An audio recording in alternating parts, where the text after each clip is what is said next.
Okay, Anima. No saying fuck today, okay? Oh, good luck with that.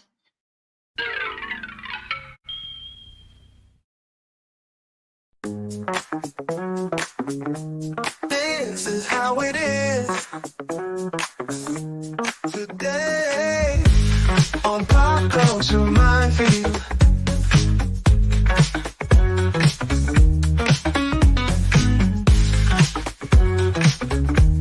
This is how it is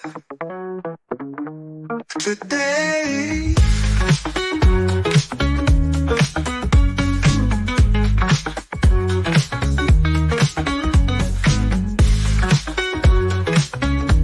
This is how it is today on Pop Culture Minefield.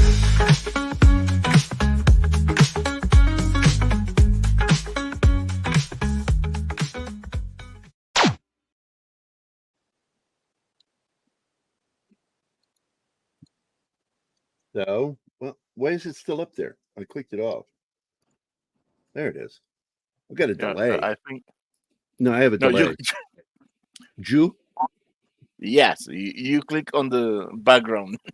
Not Oh, is that what it is? Oh, I see. Okay. It's a boomer contest. oh look, Bravo is transporting Anima. Yep, I'm cargo. Now, in this situation, they're cargo. They are not co-drivers.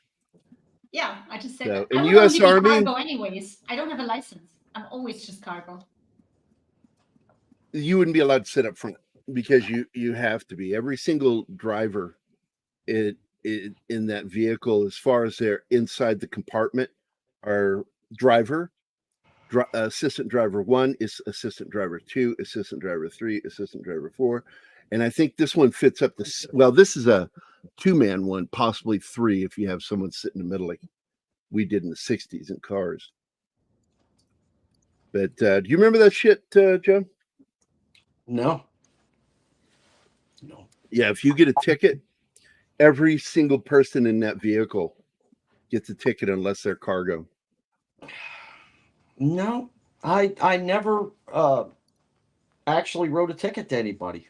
I was one of those guys that was you had to really fuck up. The only ticket I ever had a hand in writing, somebody else wrote because I was standing on a box directing traffic, and the guy knocked me off of it. He hit my friggin' box and knocked me to the ground. And my partner, Oh shit! my partner wrote the ticket. You know, Yeah. because you've always got a well, partner you were when you're concussed. doing traffic control. You've always got a partner right there in a car watching you. If something goes wrong, they go after whoever fucked it up. So, yeah. Hey, Snorty. So Snortopoopus is here. Good morning. Hello. Who else is already here? Anybody else? Not in the YouTube Nope, that's chat. it. So we got 6 people watching. I'm assuming then that Everybody's on X. it's everybody's on X. So because we're on X, I can say this show is X-rated. Yes. Well, I got a stupid question for you about those X numbers. Are they accumulative, or is that a live number? I wonder.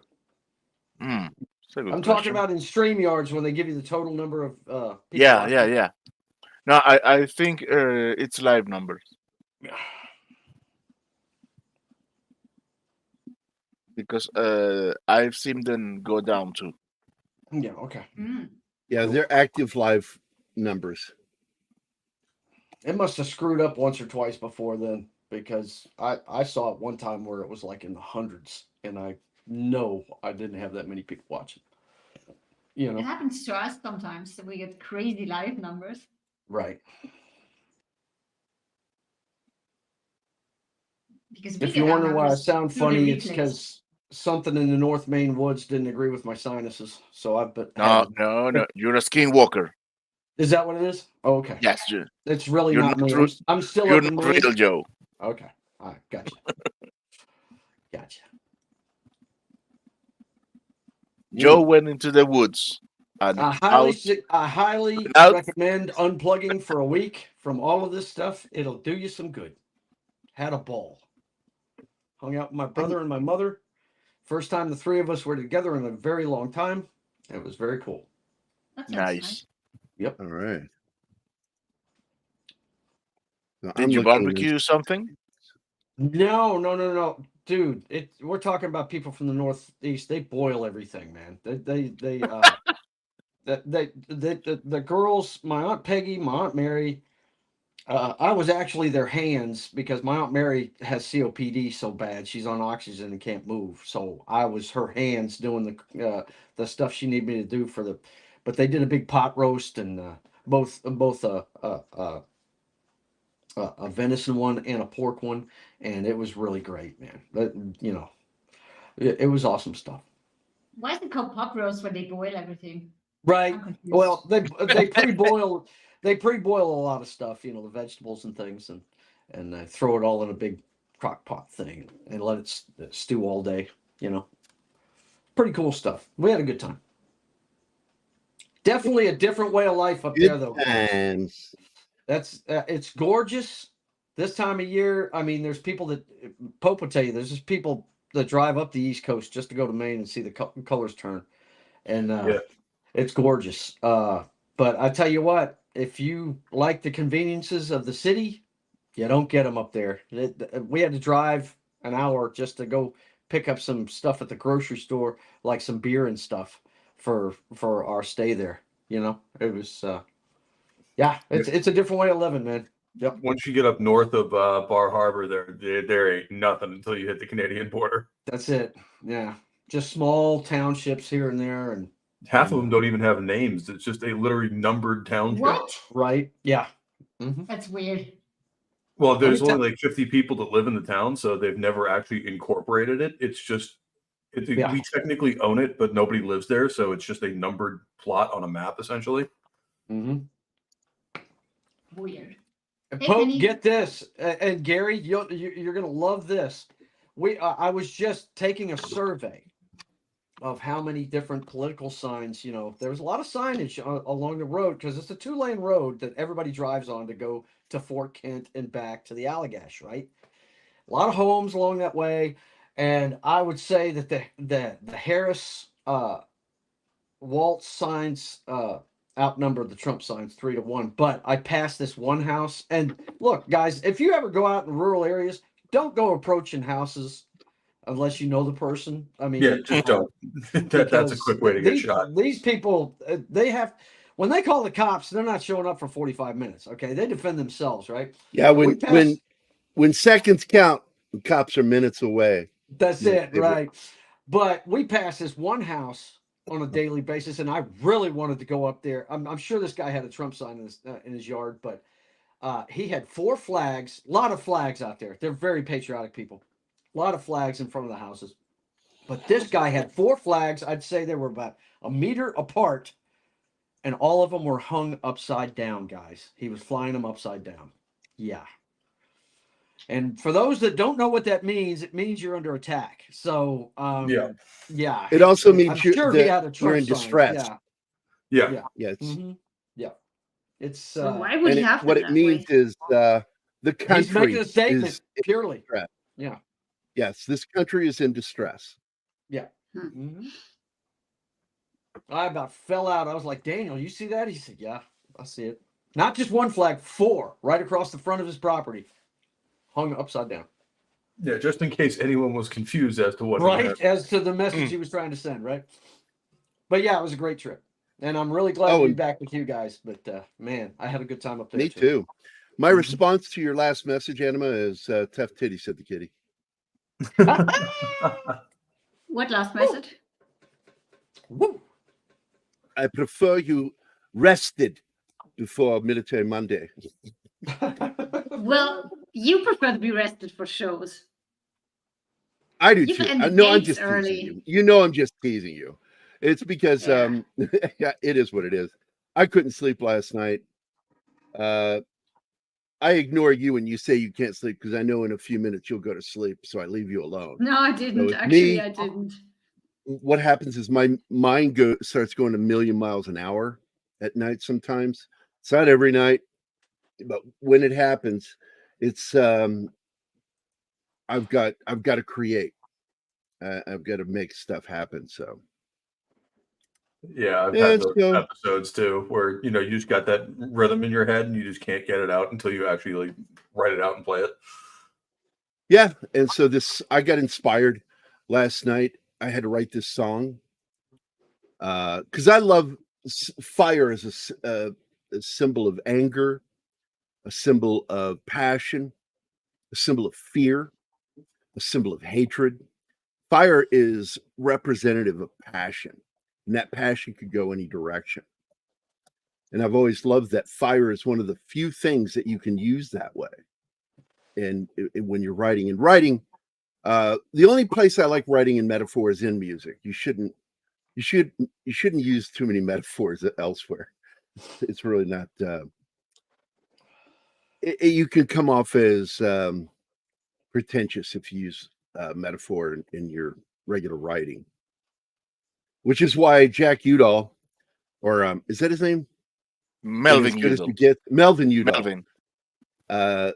Says the line, "People who talk in metaphor can shampoo my crotch." Wow. That great fucking line. And it had an impact on me because really the 90s is where I was forming as a writer. Even though I was writing all the way back in the 80s, I didn't form as a writer. Because when I look back on some of the writing I did back in the 80s, I'd go, oh man, why did I do that? And I mean, it's still good stuff. I mean, that script that Tom Conkle is reading right now of mine, that I'm nervous to find out if he liked it or not, but I heard that he did. So I'm hoping that's true. That, I originally wrote that in 1987. And then I rewrote it today because I realized all the things I did wrong. And so over the last 2 years, well, actually since 2016, I put it together. And then in 2019, for this vampire script, and then I took my original script from 1987 and I began gutting it and taking what I liked from it and putting it into this new script. And there's so much of it in there, I just decided I'm going to call it The Darker, because that was what the original script was called. And Isaac, likes it, and I'm hoping that Tom likes it too, for real. We'll find out. But if you like 80s vampire films, back when vampires weren't gay, I'm telling you, you will fucking like this story. Classic 80s style horror. So there'll be jokes in it and comedy based off people's reactions to what's going on. No shtick. I never put shtick in anything. But there's one funny scene where the guys, two characters, think they're escaping a house with a vampire in it and don't realize the vampire is outside the house. And they run up to a squad car and the cop inside's beheaded and his head's gone. And when they turn, the head comes flying over top of the house and lands at their feet, rolling, and stops almost perfectly facing them. And they realize, fuck, we need to get back inside the house. So for me, it's like that Monty Python moment. Not Monty Python, I'm sorry, Clue moment.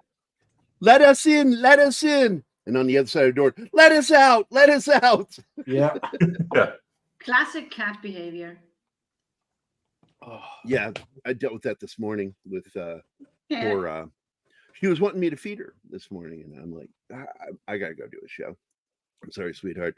And she looked at me, and I'm serious. She looked at me like, I don't know what the fuck you're talking about. I want food.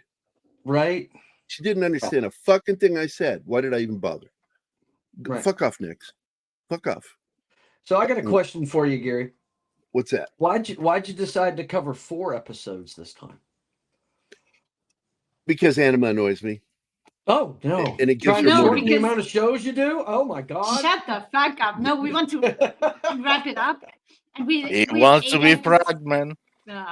We have 8 episodes left, so we decided to split it into 4 episodes of show to wrap Silty. Yep. Gotcha. And We're going to Halloween go month, into too much I'm going to be detail. I'm trying to focus on doing Halloween stuff, even though on the 28th is the anniversary of the Battle of Agincourt. Well, Yes. So we're going to do Henry V. My favorite version is, of course, the one with Kenneth Branagh. Or Branagh. I don't think I've seen that. It's really fucking good. You need to see it. Oh, I love Yeah. Kenneth Branagh. Big fan. I was pulling for But watch it, it's Belfast homework. when it was The up. soundtrack alone is worth the price of admission. Big fan of his, man. And I got to tell you, when he gives that speech, oh my God, it's uplifting. I'm serious. You want to go kill somebody? You wanna go No, commit murder. I have been looking for the rendition of Roddy. Oh, I lost his name, his last name. Yeah, we happy few. Yeah, I've been merry looking for band that of speech brothers. again, and I cannot find it. Roddy Kinnear, he made that speech, and it's By the doesn't get way, much one better of the than best uses of that is in the story of the battle for San Juan Hill, because in order to inspire the other officers, he delivers that line. In real life, he did. Teddy Roosevelt did. Yep. Teddy It's Roosevelt, actually- man, for being a guy that was an adventurer, known adventurer, and wrote books about adventure. And he was a sickly boy, asthmatic, all sorts of problems, allergies, physical ailments. You would never I think became that, a fucking outdoorsman. right? He was a buffalo hunter out in the Old West, led the charge of San Juan Hill. You would never think that of him. As tough as Yeah. that guy was, yeah. And You know, there's a that- debate over one thing that happened, and they left it out of the movie, Rough Riders. And I asked Dale, why did you guys leave that out of there? Because it's too controversial. And he's like, yeah. The movie didn't want to skirt the controversy of why he yelled at the black troops and telling them to get off their asses. Because he called for the charge. And when he turned around, he had to do it again because they're just sitting around like, what? Who are you? And he got angry. And I think they just misunderstood who the fuck he was. Yeah. True. Although, there is that element too of if somebody orders a charge over the top and everyone else is going, you don't need to know who's in charge. You go with them. With. Yeah. And when he turned around and they hadn't gotten up to charge with him, the rage came out. And boy, they had their bayonets fixed and they were going up that fucking hill with him. Yep. But in the film, they show it as white soldiers. In reality, it was a black troop. Which I get with the current shit that's going on in the 100 years. Well, it came out in what, but 92, I think, 91, something like that. yeah, something like that, early 90s. The battle of the battle for San Juan Hill. Hey, Glenn, what's up, my friend? What's up, Glenn? How's your limey ass today? Hey, Glenn. Hello, English. You know they say bum, not ass over there. Bum. And the pussy is the fanny. Yeah. That's right. Cunt just means you're an ass. Bye what left of the monetization. Yeah, well, we'll try again next week. That's right. I could probably go in and like every single time I say a nasty word, I could edit it out. Then what are they going to do? Huh? What are they going to do then? The replay would be What are we gonna do with a 5-second show? I need a digital. I need to get one of those digital beepers that you can play through your system. Not the actual soundboard. You can actually put a soundboard on your computer, virtual soundboard, and just sit there and just bleep myself every single time I cuss. I think it'd be funny. No, please don't. I was going to say, You mean something like the digital beeper will be safer. Those hardly ever explode. Yeah. Yeah. Not that kind. Not that kind. One of my friends gave me a link to one that you can run off of a website. It's a virtual one. You can actually Really? program yourself and stuff. Yeah. Oh yeah, that's the guess- one I'm talking about. The virtual. Yeah, the Yeah. virtual. Yeah. I've been wanting to get one of those. Like this? No, I mean this is you do it off a website. You can actually have it in the background. You've said it twice now, Martin. At one point, I hope it works. Okay, me too. Apparently, my virtual soundboard is unaffected. Virtually. I can hear it. Mm-hmm. But are you sharing it? That's the thing. It should be mixing with my mic. Oh. Well, I'll have to fix that Well, later. seeing as you were having problems with the driver for that before you started, Yeah. that would have something to do with it. Hmm. Yeah, I think I got through 2.5 episodes of this. The last thing I saw was when Sonny was gouging Franklin, trying to find out more about him when they were on surveillance at the beginning of the third episode or a while. Yeah. Well, I paused it for a reason because I had some things I needed to show. One, man, we lost Dame Maggie Smith. What a shame. Last week, and this is the first Military Monday, and I really love that lady. And her son, by the way, is Toby Stephens, the guy who was supposed to be the new Doctor and got fired even after they shot his scene, transformation scene. Oh, did you notice know that who he is, he right? lost? He's Yeah. Dr. Is it John or Jim Robinson on Lost in Space? John. They kept the name. And he was also the guy with he was the villain in the James Bond film where he's a Korean dictator's son and he changes it, goes to surgery. Oh wow, to turn himself that's into really Toby Stephens. Die Another Day. It's the last Dame Maggie Brosnan Smith's one. son. Yeah. Yep. Wow. I did No, not know that. I have to assume it's him after he's had the cosmetic Surgery. He's the white guy. Hmm. Yeah. So I have to point out that movie all the way through the song was one of my favorite James Bond films. It's got one of the greatest openings ever. To the opening, Yeah. through the opening song with the credits. Mhm. After that, I pretty much hated the fucking movie. It's the whole reason why they rebooted Jinx was it. good though. Yeah, Jinx was great. I loved the fight scene in the fucking fencing club where they were grabbing all the different weapons. I thought that was badass. It had good That was stuff in it. Toby Stephens, yeah. Yeah, Plus, but that they was went really- too far with the CGI in it, and that's when they decided to go back to real stunts, real stuntmen, tough guy Bond, and that's when Craig And entered. get away from the shitty effects. Right. Because man, the effects in it were so bad. When he was also fucking, yeah. because our good friend Pope made a good joke about beepers.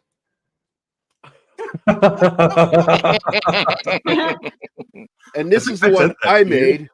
This is the one I made.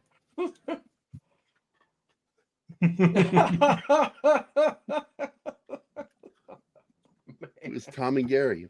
He Oh, probably. by the way, Gerry. we lost Chris Christopherson too.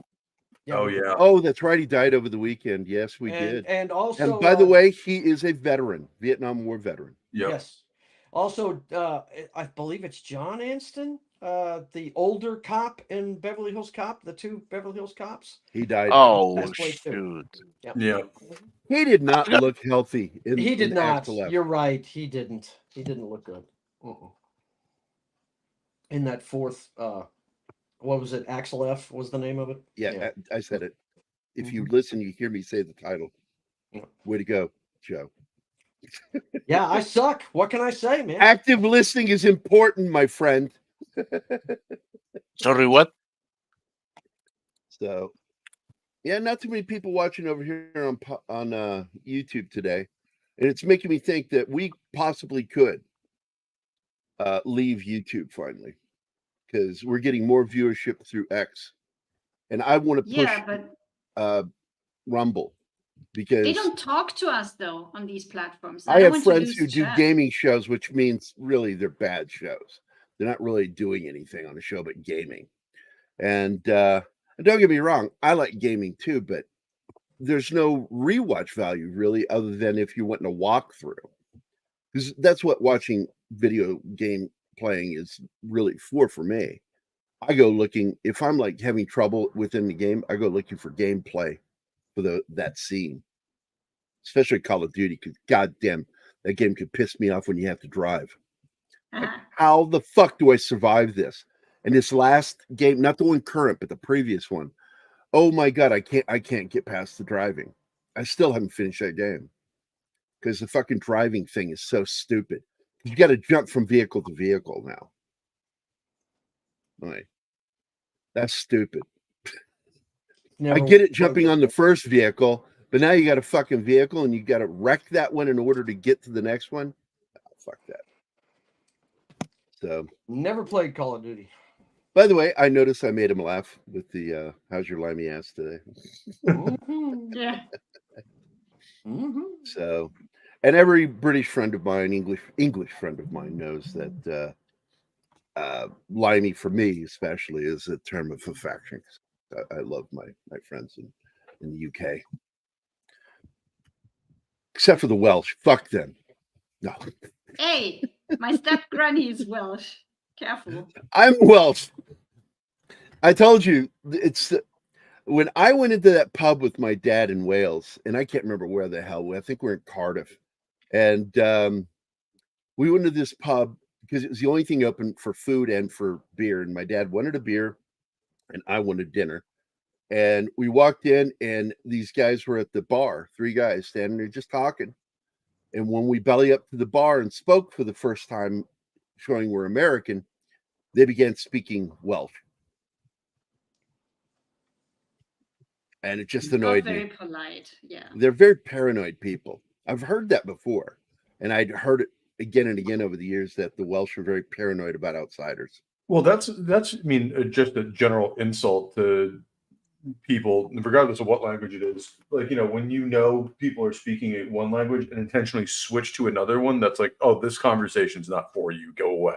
Yeah, my favorite thing with it is when I was in the Army, I had a friend that was in my squad, and his name was Private U. Oh boy, he was Chinese. And so I told him that I'm going to speak a little Chinese, and then I'm going to speak some Chinese gibberish. And what I want you to do is go along with what I'm saying. And when we get to a certain point, I'm going to say something, then I want you to say something back to me. And then when I say the next thing, when I end it, start laughing really hard, like I made a joke. Okay. So it's like, hi yao bo yao bang bang. That's actually Chinese. So I began speaking, and then I started doing Chinese gibberish, and then he would say something to me that I don't even know what the fuck he said to me. We got to me responding to, you know, for the second time, and when I did that, we both started laughing. And then we turned and looked at a pack of Mexicans who were giving us dirty looks. And as I turned and looked at them, and they were looking back at me with like, what the fuck's going on here? I said, not so funny when it happens to you, is it? the best one was they used to like switch to Spanish thinking I couldn't understand it, not knowing I actually speak Spanish fairly fluently, or I understand. Did they say shit about you? Yeah, well, sometimes yes, but the worst part is I'd let them go for a long time and like kind of let them hang themselves and then respond in Spanish. That's how you do it. And they're just like, that's how shit. I did in Croatia before I moved there. Yeah, when I was Anima did that to some people. Yeah, yeah, because they didn't expect her. They knew she wasn't Croatian, but they didn't know she spoke it. So the funniest thing that happened was 2 waiters, both guys, and I went for a beer, and I was waiting for a friend to join me. She was in the same hostel as I was. And so the one guy comes over, takes my order, and goes back. And in passing, his colleague was standing there smoking. He says, she has a nice ass, hasn't she? In Croatian. And then he comes back with my beer. And I said, thank you in English. And as he was walking away, I called after him in Croatian, thanks for the compliment. I've never seen a guy turn red so fast. that's how you do it. So Shit. Penny, good to see you. Hope you're having a good Monday. Despite 2 great movie stars dying. And Chris Christopherson is, oh, we lost Joe? Yep. You know, besides being a a veteran that served in the Vietnam War, early in the Vietnam War. He was also a music star. In fact, he was the janitor for the studio that Johnny Cash was recording in, Sun Records. And someone had leaked some information about what was happening, and the executive producer on it, the project, the lead person, thought it was him, that he was potentially the one. And so he was disinvited from the studio. But then Johnny Cash, when he showed up, found out that he wasn't there and said, I'm not going to record until he's up here. So he refused to play until this guy was up there. And so Chris Christopherson was invited back into the studio.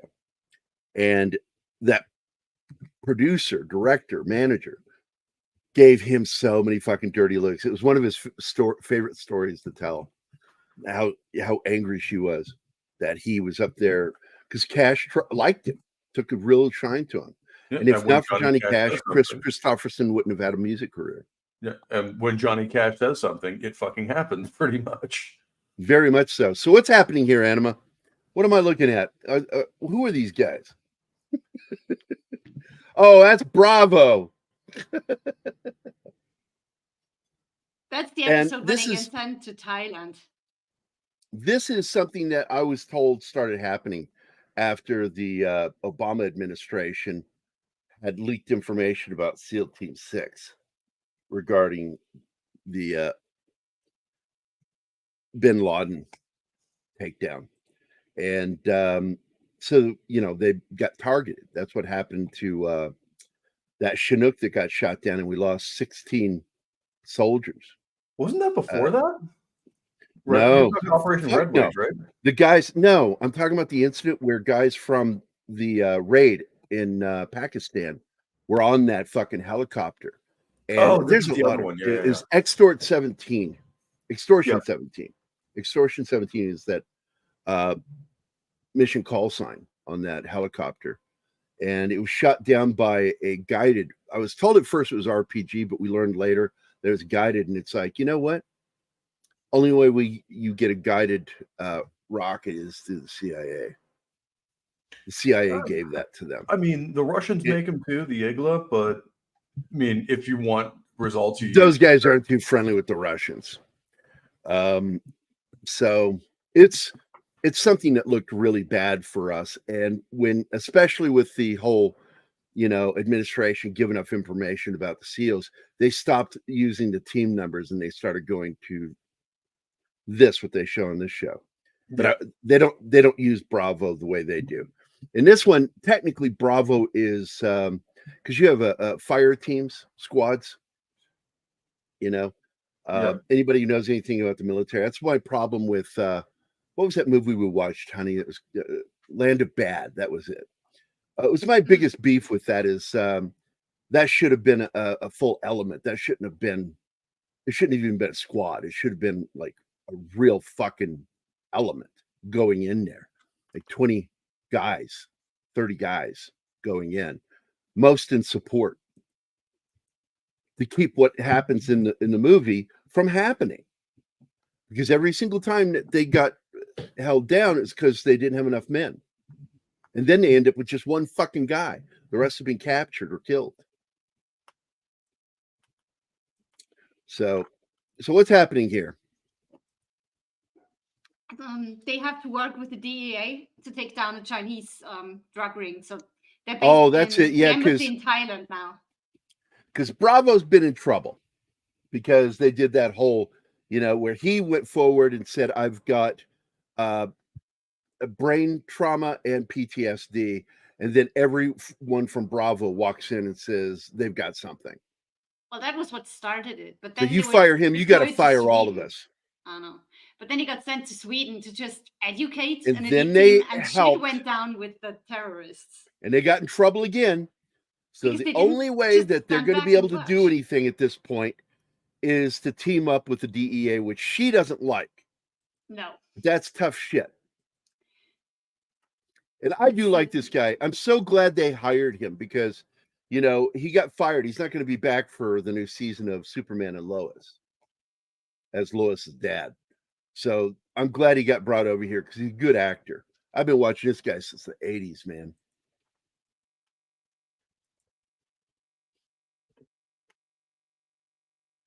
Yeah, The other DEA important task thing, force. yeah, and Drew is officially a member of SEAL Team now, and he's not happy, and they are not happy. They're not happy about it either. There he is. Yeah. He's back. What it is just so I can explain to you people, Joe is very gassy in the morning. It's from all that fucking coffee. That's it. No, Foxy is on lunch early today, so I've decided to change venues and give her the living room. That's where the bar's at. You usually see me with the Right, all with the stuff pictures on the wall. Mm-hmm. So got what we wanted. That's right. You felt Jason and Ray's hesitation in there. I do like this guy, and he does call everybody out on their bullshit. He is a depiction of what we would refer in the military as a good officer, because most of them are fucking assholes. And I They're used either to. assholes or they I don't. learned this from my dad. I learned this from my dad as a soldier. He taught me this. He says, there's going to come a point where you're going to have somebody that is just a piece of shit. And when you show them respect, sir, yes, sir, you spell sir, S-H-I-T in your head. Yeah. 11 Alpha's Hey, here. 11 Alpha's here. What's up, my brother? I'd love to Hey, get him Alpha. on sometime. The worst ones for me were the ones that just don't care. Like the ones who weren't really competent, especially the junior ones. Well, we can fix that. But the ones who just didn't care, like, yeah, whatever, get out of my office. Like, those guys were the worst. My favorite was reserve officers, because whenever you see a butter bar walking by with the fucking crinkled lapels on their fucking dress or duty uniform, you see that and you know you got a fucking reservist. I would do it every single time, and I never got busted for it. Left-handed salutes.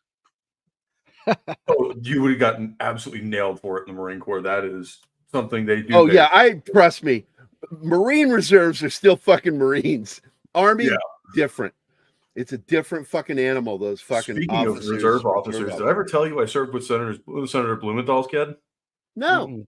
No. Yeah, well, briefly. I was in. I heard he was gay. Is that true? I don't know about that, but I served with him when he was a first lieutenant. He is just as big an asshole as his father is, if not worse. Oh, no shit. Oh, God. One of the worst officers I've ever seen. I never liked it. I met Schwarzkopf and Powell while I was in the Army. Schwarzkopf, from everything I've heard, was amazing. He couldn't do anything without somebody holding his hand. He couldn't make a decision. Yeah, fair. Which is what Powell was for. Powell was there a lot of the time holding his hand. And Powell, he was a political animal. And I couldn't stand political animals in the military. I didn't like either of them. I didn't like Schwarzkopf. But I didn't like Schwarzkopf for another reason. Because of who his dad was. Really? He's the lead state trooper on the investigation into the Lindbergh. Oh. I think it was his grandfather. I'm sorry, grandfather. Well, could be father, because either way it goes, direct line. The direct line. And he was an asshole because I think he faked a lot of what do they call that? Evidence? Yeah. Evidence, I think they call it. Yeah.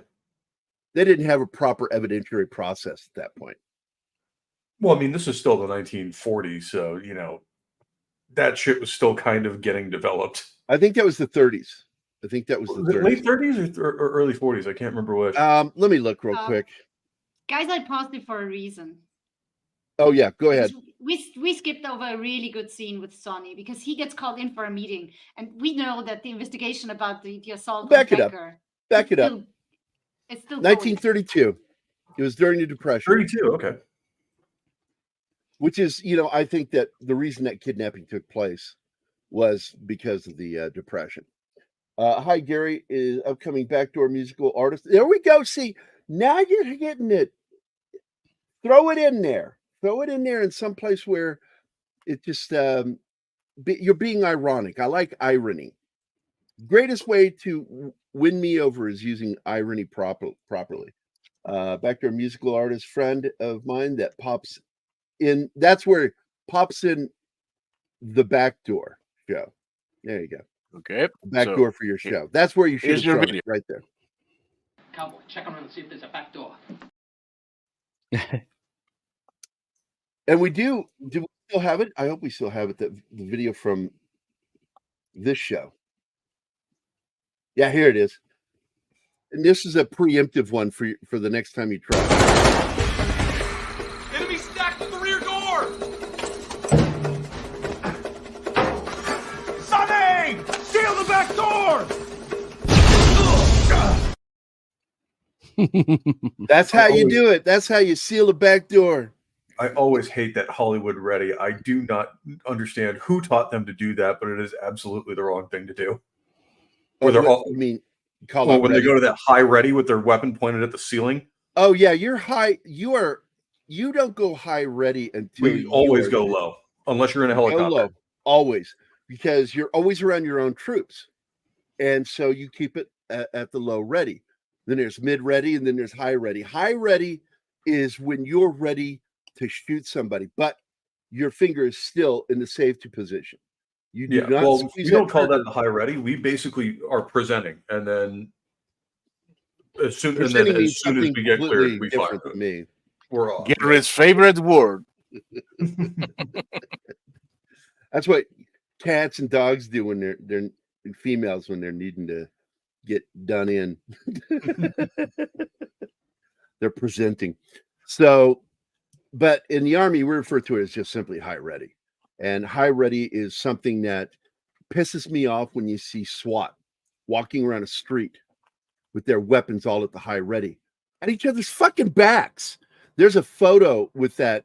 You remember the incident here in Missouri, and they sent in SWAT first before the National Guard.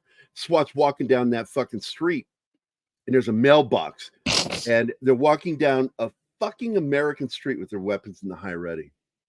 That pissed me off. Yeah. Unprofessional. So here we go. Go ahead, sweetheart.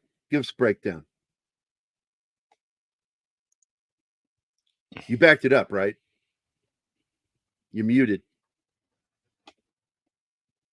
I know I had to for a moment, but it got loud outside. Sorry.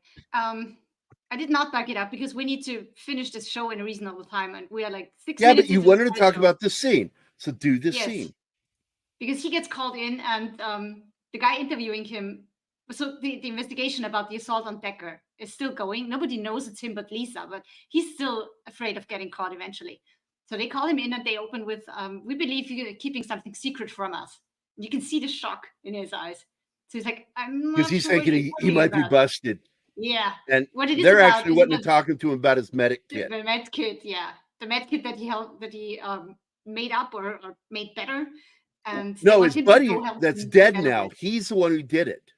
And so now that he's, because he started doing it regularly after that Yeah. incident took place when they got ambushed. And so now they want to turn it into something because he did it personally. That's a potential for him to make some money through the military. And that's all And the I'm meeting like- was about. And he went in terrified of being busted. But they are going to bust him. It's Yeah. going to happen. And I think that's going to be one of the big dramatic moments of this season is when he gets shit canned. I Navy mean, Decker is SEALs. a general now. He's not going to let this pass. Somebody assaulted him, and he's going to find out who, especially now that he has the power of a general. And so this is funny. He runs to this girl and he doesn't know who she is. So he's acting like, "Oh, I lost your number." And she goes, "You don't know who I am." And she's a journalist. She wants to interview him. And he just looks at her like, "You're hot. I want to fuck you." Yeah, he basically says it.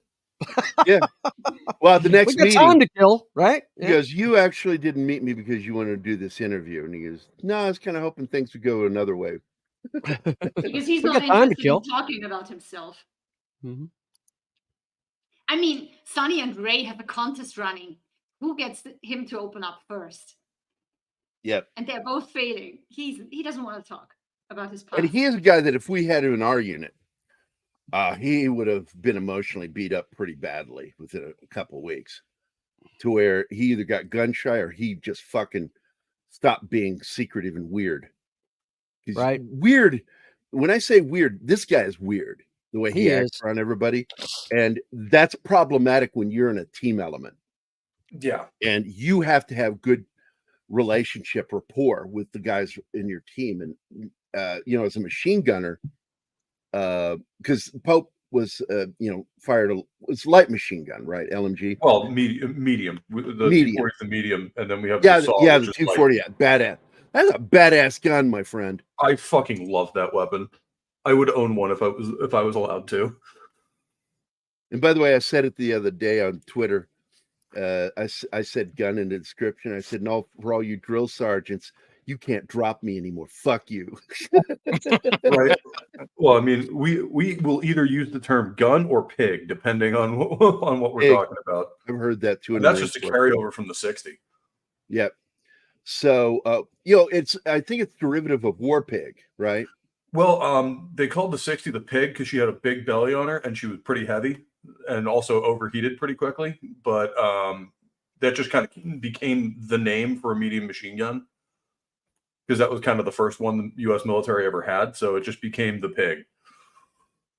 Because I know, like, we give nicknames to things too. And I think my favorite nickname for something is the A-10.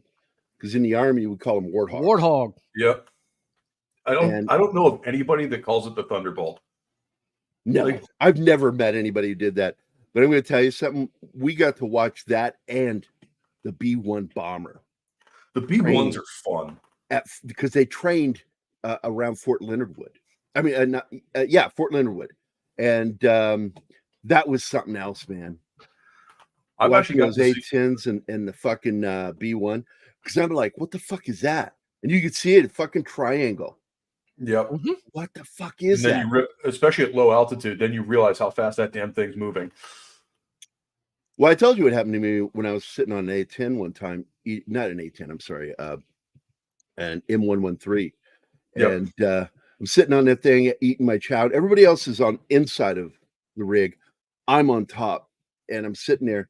And there was low altitude training going on. And there was an F4 fucking knocks me off my fucking seat. Yep. And my food went flying for up to about 50 yards. Knocked the shit out of me. That, because I'd never experienced that before. Now I've heard sonic booms. I'd never been under or near a low flying fighter before. Yeah. And that was intense. Knocked the wind out of me. And it scared the shit out of me that I never sat on a rig again. I sat inside when I'm going to eat. Were you allowed to do that in the first place? Yeah. Okay. Nobody's going to do anything special. I'm the fucking squad leader. It was my ambulance. Because the first ambulance I drove was an M113. And then we got switched over when I changed units. We got the first Humvees given to the Army Reserves. Yeah, I just thought maybe the pilot did it on purpose, thinking that'll. Oh, they always do it. No. They do It was low altitude training. Yeah, but to go over your rig or close by. Oh, he wouldn't have known we were there until he flew over us. Okay. One of the most impressive things there were trees all around us. Yeah. And we were in the clearing between it because there was a road there. And he would have seen the road, but he wouldn't have seen us until he went right over us. And I'm sure I've never been in one of these planes. I wouldn't Sure, know he how had a much we good actually laugh. see from. Oh yeah, sure. You see a lot. I mean, wait, laugh. I'm sure that gave him a good laugh. I would have laughed. Oh yeah. I laughed. It happened to me. I'm like, The oh most boy. impressive one I ever saw was we actually You called laugh it. We at actually got to shit call happens in to an A-10 live overseas. Ooh. That thing was seeing the receiving end of that. Yeah, to is call just him in for vitally support. impressive. Yeah. You just see a curtain of dirt go up, and then you hear the fart. Here we go. I like this one. Makes the killing lots more funner. Let's see. One of my mentors was on the development committee for the M60. He was in favor of just adapting the MG42, but was overruled. Because that's a hell of a machine gun. The problem with it is it overheats, so you have to fire in short bursts. Yeah, the 42. Well, Yeah. the Germans actually did adapt the MG42 into the MG3, which is basically just an MG42 chambered in 308 Winchester or 7.62 NATO. It just Whereas we designed the rebarreled M60, it, yeah. which we basically just designed the M60, which is the MG42's operating group with a lower rate of fire.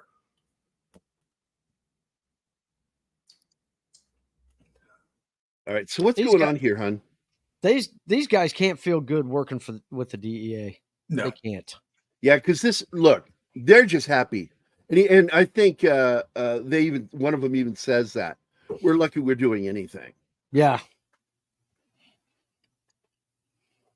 Yeah, especially teams like this, when you're on command shit list, well, you're just lucky to be operating at all.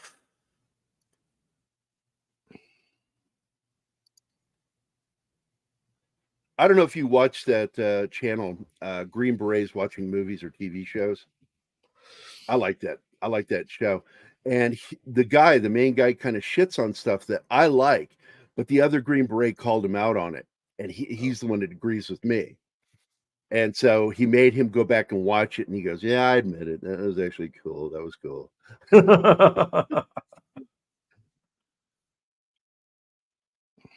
Compared to the M60. Yeah, I've never. You I've had never to actually change played- the barrels on the MG42 because they would get overheated. Well, that's just a problem with will all warp. air-cooled machine guns. They Yeah, I will was about overheat to say quickly. that the 60 has an extra barrel with it too, and an asbestos. The 240 does too. Pretty much every air-cooled machine And you gun got to be will have a careful spare when barrel. you put that thing on because you can have a fucking situation if you look and you see a gap after you put it in when you're going to load the ammo in, and there's a gap between that and the part of the charging system on there. There's not supposed to be a gap. It's supposed to be flush against it. If you see that gap, do not fucking fire that weapon. You get your tool. I forget what that tool's calling you. Grab Tighten the it up. barrel and you got to try to put it in. It's got to be flush. Yeah, the barrel wrench. They actually fixed that with the 240, so that it was a lot. So it doesn't do that kind of shit anymore. Yeah, the Awesome. threads are a lot more aggressive, so that you can just crank it down and it will just seat itself. Okay, we have somebody here. Who? Yeah. By what name are you known? There are some who call me Tim. So it's a limey parade today. We've got Glenn and Tim here. Wait, Tim is Canadian. I thought he was limey. No, he's Canadian. He likes limey shit. You fucked up, Gerry. I don't fuck up. I just don't know. Same thing. No, it's not. If you're in the military, you know the difference between a fuck up and not knowing.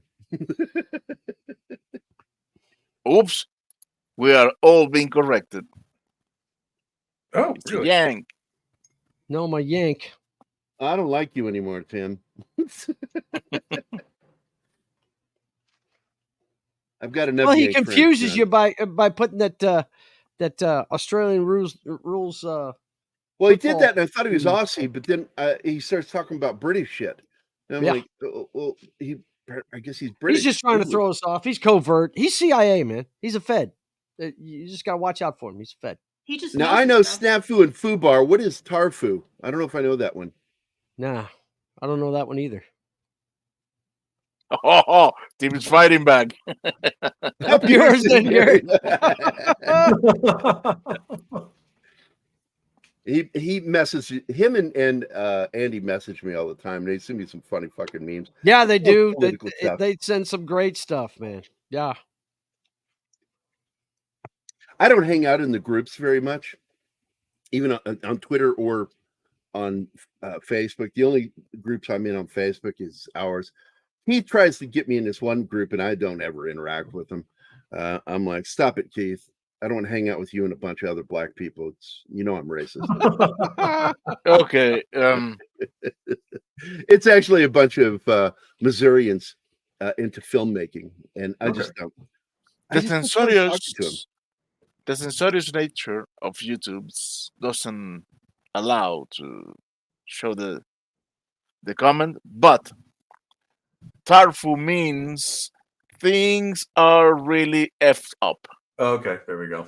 Oh, I like that one. I'd never heard that before. That one's actually No. interesting. The one we were familiar with is Bohica. Bend I don't over. think I've Here heard it that comes. one. Bend over. Here it comes again. Oh Here man, it comes again. Again is the worst part. right? Yeah, right. The Marine Corps has them anal trained. They're used. Oh,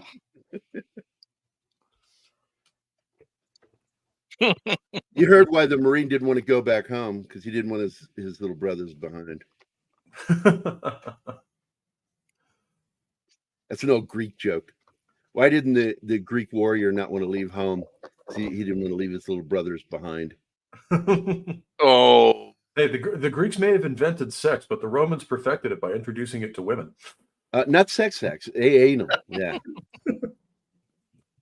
And I don't know if they were the first one because I suspect it accidentally happened at some point. Oh, probably from the very beginning.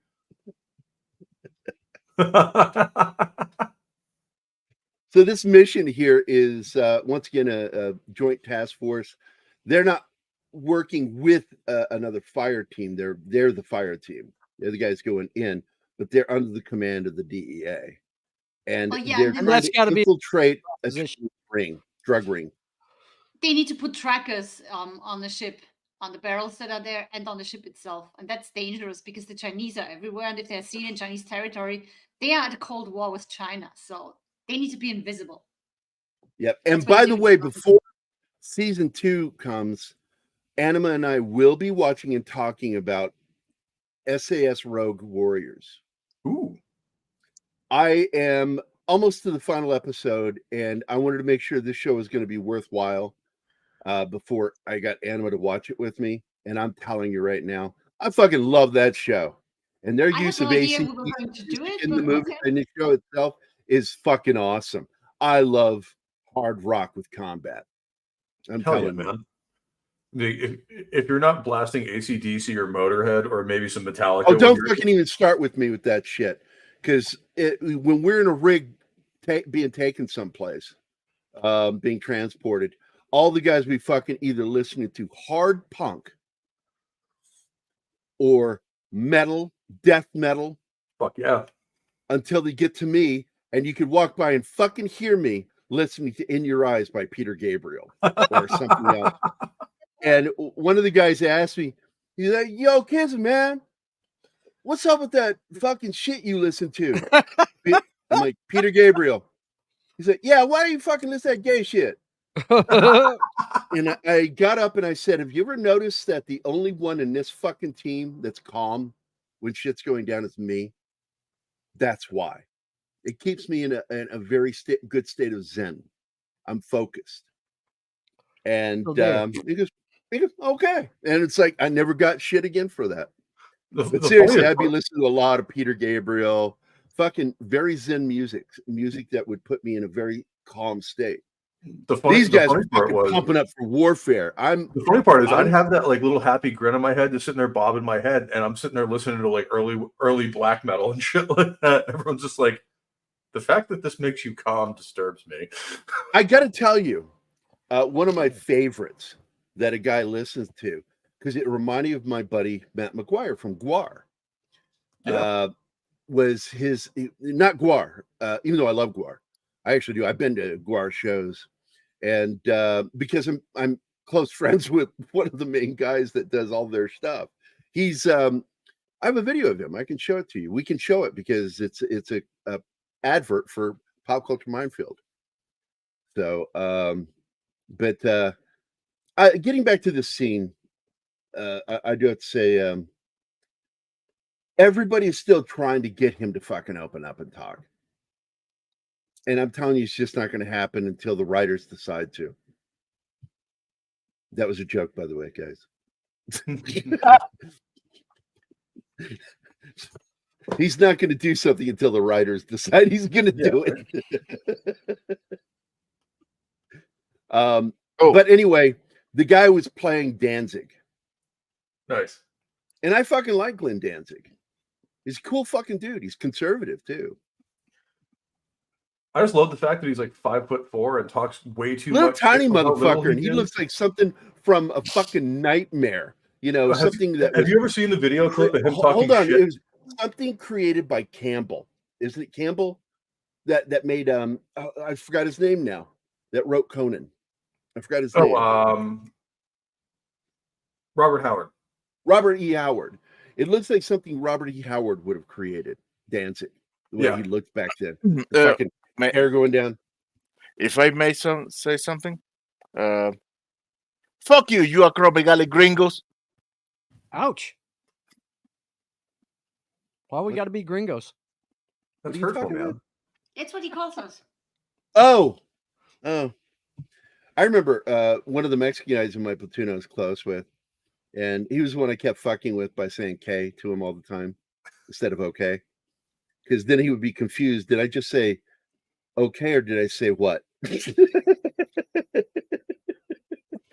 And whatever he guessed, I would always say the opposite. No, I said okay. We had another breach, this time from Stargate. Hey, Gab Stargate's here. Good morning. Hi, Gab. I love Gab. Good dude. Gaze and Gerry, you damn right. Here we go. Car just pulled up to the back door. Nobody is more gay than the Marine Corps because they even have it as their motto. What do you got? What's your motto? And I'm not talking about Semper Fi. What's the motto? Which one? Looking for a few good men. Oh boy. There's a reason they retired that in like the 70s. I think they realized it's still used to today, man. I hear it every once in a while. They still use it every now and again. Yeah, it's just like to say, man, there's a movie with Jack Nicholson named after that. So, yeah, you know. Yeah, a few good men. Now, I will tell you, that's not I don't think that movie is respectful to the Marines, and it's based on an actual incident, and they got it wrong. That's not what happened. Yeah. So, Code Reds, as they call it in that, are what we simply call blanket parties. Yeah. They are a very effective tool when you've got a fuck up. Yep. You've got to get his head uninserted from his ass. And sometimes you got to, but what we did is we did hands-on training with those guys. We take them out and beat the shit out of them as the squad leader. We go in the tree line for a while, and then attitude adjustment occurs, and you come out with woodshed, tree line. I know the tree line. I've heard that one. You know, you just take them out there and you readjust them. Yep, the tree line is a magical place. But you don't kill them. Yeah. No, I hear you. In that situation, the guy died because of lactic acidosis, and he had a condition, and nobody knew about it. And so it's not premeditated murder. He died by misadventure. Yeah, because nobody fucking knew. They were doing something that's commonly done in the military, and they're trying to make these guys look like bad guys. You're just bullies. In the end, that's what he says. Loudon and what's his name, the black guy. We're bullies. We're supposed to protect him. And it's like, dude, if you're in a fucking squad, you need to make sure everybody has their heads uninserted. And now, I would have let that guy go. I would have absolutely sent him away, Santiago. Yeah, he would have been out of our company quickly. And that's why you tell people if you have an issue like that, because if something comes up, especially Doc needs to know. Absolutely. By the way, they're celebrating because of the successful mission, but there's more convoluted shit to come with this deal with the DEA. And there it is. Bravo just took round one, so they're kind of like celebrating. They're having a good night. He's being your typical shitheel here. And shitheels don't last long in the military. No. This guy lasts way longer than a real one would have. That shit would not be tolerated. Yeah, they either get an attitude adjustment. Somebody would have adjusted the knot in his ass. Yeah. It's like you'll either figure it out or you'll get transferred out of the unit, one or the other. And you can, even though they act like they have to take this guy, there are ways of getting rid of him. And I hate saying this, you could set them up for failure. Absolutely. To where they have to go. Yeah, I mean, but he has something. He has something over on. I just forgot his name, honey. What is his name? Jason. Jace, yeah. Bravo. Yeah, Jace. Bravo 1. So Jace is that he saved Jace's ass. He was dead. Yep. Dead to rights. That guy was going to fucking smoke him. Yeah. He killed the guy that was going to smoke him, and he knew that Jace had seen the guy and didn't do anything. He froze. Well, he confronted him about that too. Like, I know you know. Hands-on training, backdoor style. He Yeah, tried what to he tell- explain why what- he froze because it was due to that brutal fight that he'd just been in, and he would eventually have gotten around, but yada yada. Trying to. I've make never excuses. seen that happen to a guy before, freezing like that. Have you seen that, Pope? I mean, a couple of times where like split second, you just don't know what to do, or like there's a couple ways you can go, and you just kind of take the guy just took a second too long to make the decision. That was longer But- than a split second. He was really frozen. Looking Yeah, at that that's- guy coming up with the gun. But usually adrenaline and training take over, and you're just like, oh fuck, and then go do what you're gonna do. And there's something else that occurs with trained soldiers. The training always kicks in. Yep. It And becomes they awesome. always Happens tell with you play. that too. Right from the very beginning of your training, like, you know, they're like telling you, get this shit down. Because it will, if anything's going to save your life, the training will save your life. Yeah, it will become a that's the second reflex. You don't time- even realize you're doing it. That's the second time they're doing it in this series because they did it with Clay when he got shot by the policeman. He froze. Yeah. I- Just stared at the guy. The guy. Which shot was him. bullshit. shouldn't have But that would never Yeah. fucking happen to someone with his level of training and Such as a well as stupid guy. experience, combat experience. That guy would have never frozen that moment. And they're changing the narrative of it too in the new season, that he was murdered by the guy. But He's like, yeah. no, he was murdered by a cop who also would never have done what he did. He would Yeah. have seen the And gun, he that's- would have said gun, and then would have yelled gun again. He'd yell it to the others there, gun, drop it, freeze, don't move, don't raise that weapon, I will kill you. But it's so sloppy on the writing. I have That's to why they get try to past it. change it now because people were getting upset that yes, okay, they needed to kill off Clay because the actor wanted to go on to a different series, but A really the way they crappy killed him series. off- People yeah. who like that show don't know how those The kind of way- firefighters work. the way they killed him and wrote him off was just so badly written. Yeah. Oh wow, And we have It's riots unfortunate here? because they do a really good job with some stuff on the show, but Dude, other stuff they don't. We owe Tim a video. Play him a yes, video. I'm on that. Okay. Back door secure. Hello. I like the way you giggle. We had elections yesterday, so yeah, people may be upset. I don't know. I'm not anywhere near any places where riots would take place, so I'm safe.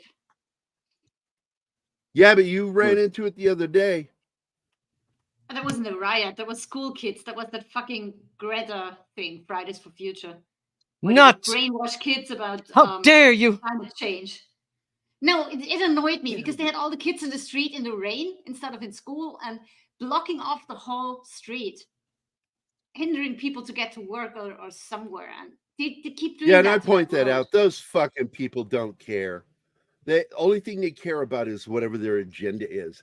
People can Yeah. go fuck themselves in their And they mind, picked and that's that why I road can't because stand it those goes. cocksuckers. That road goes around Old Town, so a lot of people have to take it or parts of it on their way through Vienna. And every weekend there's something happening, either a run or a demonstration, and they always go on this fucking street. Now it's part of my way to work and back, so it's very annoying. I love how we start talking climate change and it turns into an avatar party. I do it for a reason. Well, Uh, she's not fighting climate change anymore.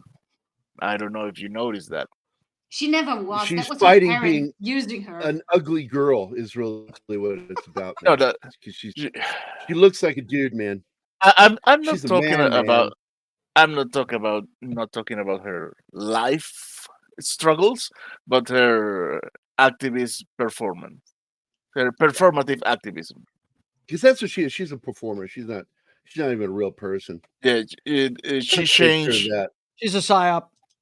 She changed the theme of her activism. Well, I think she's a puppet to her parents. That's all there is. Absolutely. You know, the parents are the ones to blame for her. But it's, I mean, at a certain point, she has to own it. Because every kid learns at some point that they have to own their life. And that's when you become an adult. The minute you get into adulthood, it's your fucking problem, not your parents anymore. As much as I that blame only my dad for a lot of applies. things. That only applies if you're male and conservative. I get you. Right.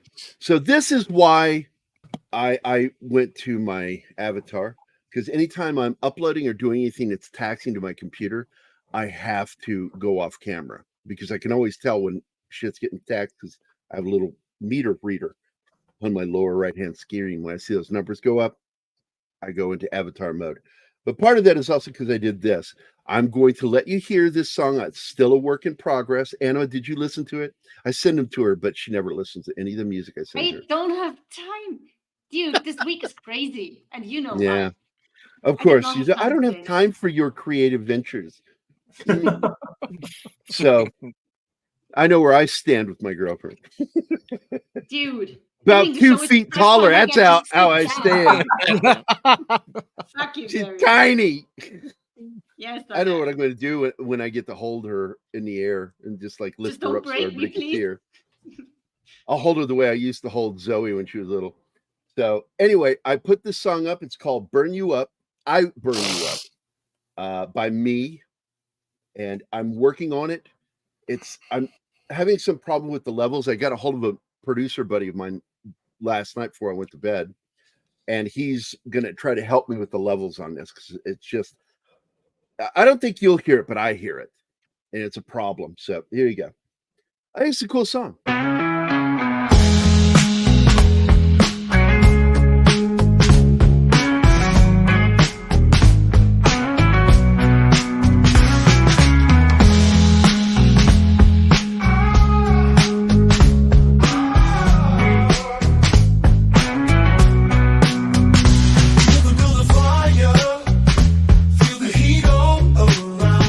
The burning of the rhythm, the burning of the beat.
I love that bass funk, line.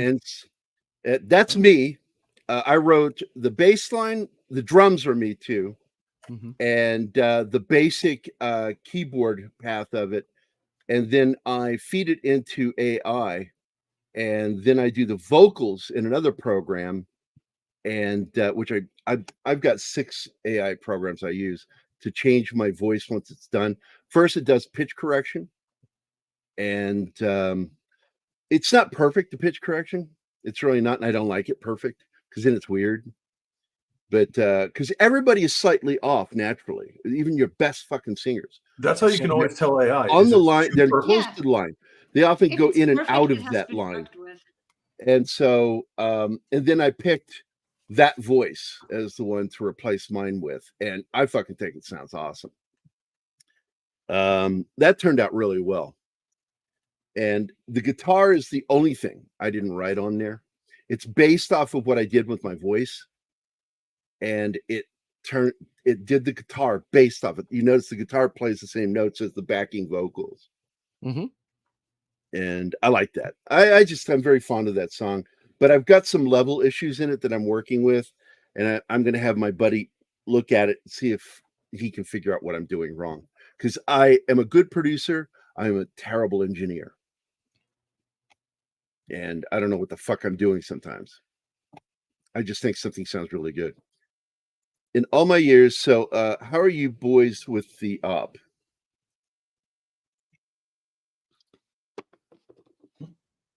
Say what? He's I read the line. screen to see where they're at. Yep. He has a lot of problems. Fuck you, Tim. I got 99 problems, but a bitch ain't one. I'll tell you that. Right. Even though I would never call Anima a bitch unless I was teasing her. Which I have called her that. I'm like, I'll either say quit your bitching or I'll say something like, you're a real bitch today. And it makes her laugh whenever I do. Sometimes. No, every single time I've done that to you, you chuckled right after I said it. Well, she's You know chuckling I'm because teasing you. she's chuckling because she's planning her revenge. Right? That's what she's laughing at. You. Don't know That's that. Anima. Sometimes that's really the reason why I'm being a bitch. I get a pass for that sometimes. Absolutely, he does. Totally. I get that. Yeah, Dark I can rings totally under the see eyes that. and shit. Now, I'll tell you something. Before he was in Guar, my buddy Matt McGuire, we used to sit down, just hang out together all the time. We like banged a lot of the same girls because that was our circle. And Eskimo brothers. I have several Eskimo brothers still in my life. Patrick from Virginia. We became friends because we were Eskimo brothers. Because I was playing in a band, and he showed up and he played with us. And when I ran into him again the next time, he says, "Do you remember me?" It's like 15 years later. You remember me? And I'm like, "No." He goes, "I'm the guitarist that sat in with your band that one night at downtown Fredericksburg." I said, "At the 4th of July festival?" And he goes, No. You were having practice, and your guitarist didn't show up. And so they called me over there, and I'm like, "Oh, I fucking remember you. Yeah. Yeah, you're one of Noel's friends." And he goes, "Yeah, we both banged Noel." And I went, Oh shit, we're Eskimo brothers." He goes, "Yes, we must be friends." And I went, "Okay." Because she's batshit crazy. She's one of them. She got into, I won't say her last name. I'll just say her first name. She got into one of those polyamorous. Oh, God. Yeah, because that never ends Virginia. well. Right. She would say, "My husbands and wives." And I'm like, I know you haven't realized it yet, but I have checked out of this conversation. Yeah. Yeah. It's like, I've now learned all I need to. Having a More like- relationship with one person is complicated enough. Right. I don't know how Mormons do it, man. Freaking Well, those specific Mormons, yeah. right. Polyamorous, that just means F around and find out. That's all it means, man. Because you will That's what it find is to out me. eventually. Yeah. So what's going on here on the road scene here, baby? Well, what's going It on feels is like we're- that they are being sent they're being sent to me on Mars to blow up a fentanyl factory. Oh, and they got to Jason take this is not van. cool with that mission. This is Jason is the not cool with that mission, so he tries to stall it, but then they eventually go, but things are not going as planned. Well, the guy pops his head up out of the top with a weapon, and they weren't expecting that. well, actually, this thing was supposed to be disabled before. They had a vehicle drive over the mine and screw it up. It didn't go off. And when this car went over it, it didn't go off like it was supposed to. So now they have to chase it down and disable it. So this is And the shooting at payroll the truck. tires is not going They're to trying to get all the factory workers to leave the factory by not Well, getting he says paid. it too. He says they got run flats. Yeah. Which is the problem. Those of us in the military, we were the first ones who got to use run flats, and they're fucking amazing. That's what we're on the strikers, by the way, when they went into Mosul. All the LAVs too. After the first LAV to have it was the Striker, and then the Marine Corps got them for the LAV ones, because you guys had the smaller amphibious version of the Striker. Well, they're not actually as the same size. We just have the 25 millimeter turret up there rather than the 50 cal.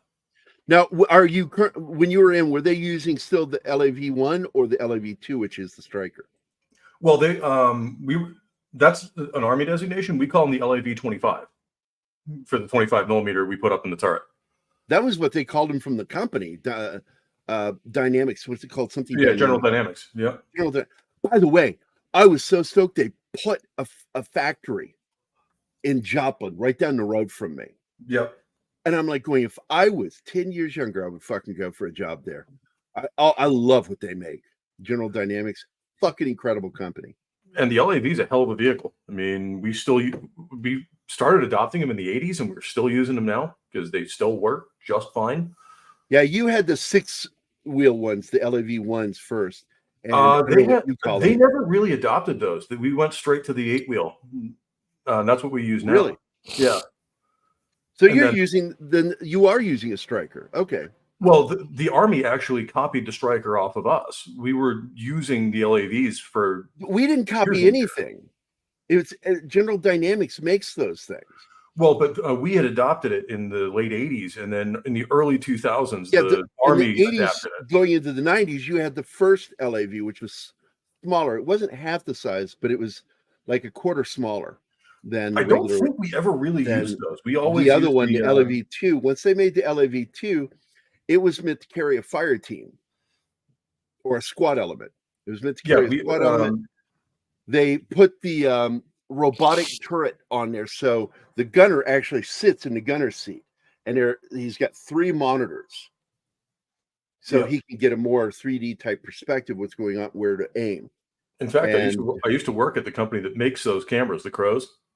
Yeah, yep. They're a Canadian company, 11 Alpha, General Dynamics, but they've moved down here, and I wouldn't be surprised if they had something down near Georgia, because it's a great place, great population. Yeah, I mean, General Dynamics is something else. My nephew went to work for them straight out of Penn State when he got graduated. They went down to Georgia, just like the devil.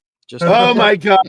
I've heard you say that. I'm like, don't go there. Don't. He went there. It's too late. I can't save you, Martin. You're on your own now.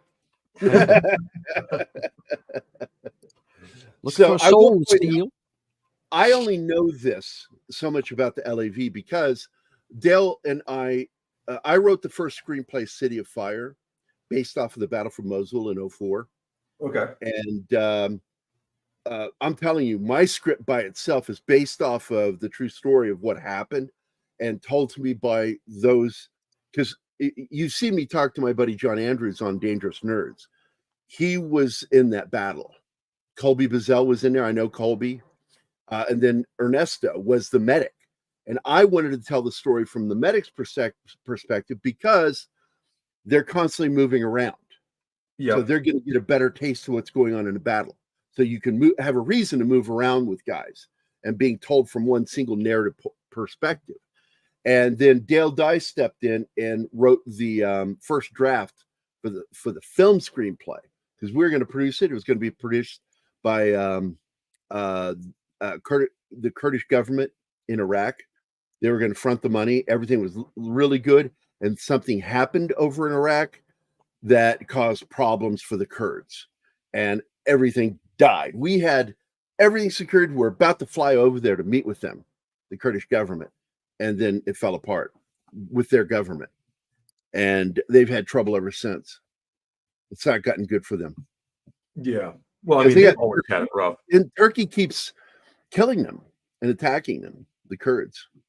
Yeah, that's in always that- in that's Iraq. been a point of contention between us and the Turks for years and years now, because we're ostensibly allies, but we're also allied with the Kurds. The So- Kurds are Christians, by the way, that live Yes, they are. in the country of Iraq. And they were subjugated and treated very poorly by Saddam Hussein. And they were a Treated very great poorly ally being for us. Treated very And- poorly being a euphemism for actually gassed. The Yeah. gassed, murdered, slaughtered, genocide, whatever you want to fucking call it. Oh, wait, I love that line, all your lip flapping. I'm going to go back to that. Now, she's still not for this. She wants to get away from the DEA. But she's having a problem now where she's running into conflict with other people in her group. Because she wants to stick to the way they've always been fighting this, and they are changing everything. Yeah. That As is they a call thing it, you will the see new in kind of leadership warfare. throughout the military is the constant need to reinvent the wheel. Yeah. Of like, oh, well, we have these tactics that are proven effective and have for 60 years. Oh, well, we can't do it that way because, we have to change with the times. It's like, or we could just use the tactic because it works. Oh, roger that. I get you 11 Alpha. By the way, I wanted to point out one of the coolest things with the strikers is that very quickly they understood that they were at a potential risk to a bombardment of RPGs and or IEDs.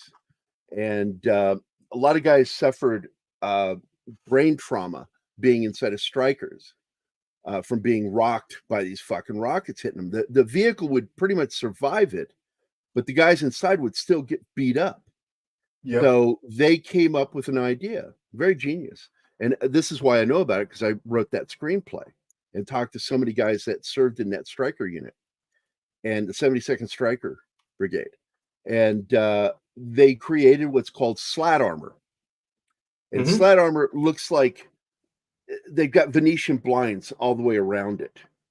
And it's something else to see. That's one of And- those funny things that actually existed during World War II, and we revived the idea because for a long time, shape charge warheads were not really that common. So in World War II, the idea was to detonate a Panzerfaust away from the armor because of how heat shells work. So that kind of got revived in the war for Iraq because they were using a lot of essentially heat warheads, and our strikers were not, and the LAVs as well, were not really armored for that. So they actually basically took initially chicken wire and just put it around the vehicles, and then later on they actually had an official variant. Yep. And this is the variant. And by the way, if you build a striker model, you want to spend a few extra bucks and get the brass printed Yes. slat armor, because it's really thin, and you can actually put it all the way down to the smallest. Trumpeter has the smallest striker model, and you can put it, the version they have prints for that, and it's worth it to find it and buy it, because it really makes your striker look like the real thing, the combat striker, which I'll show you this real quick. Hold on, let me show people what slat armor looks like, because I'll Just say a it, unless you've second been in the ago- military, you don't know what it looks like, and it's hard to describe it. And when we did the strikers, when John and I were going to do first the graphic novel to help promote the film, we started working on that. We're like, drawing fucking thin flat armor is impossible. So what he and I did is we went into SketchUp and created a 3D model of a very accurate 3D model of the striker with slat armor. And that's what slat armor looks like.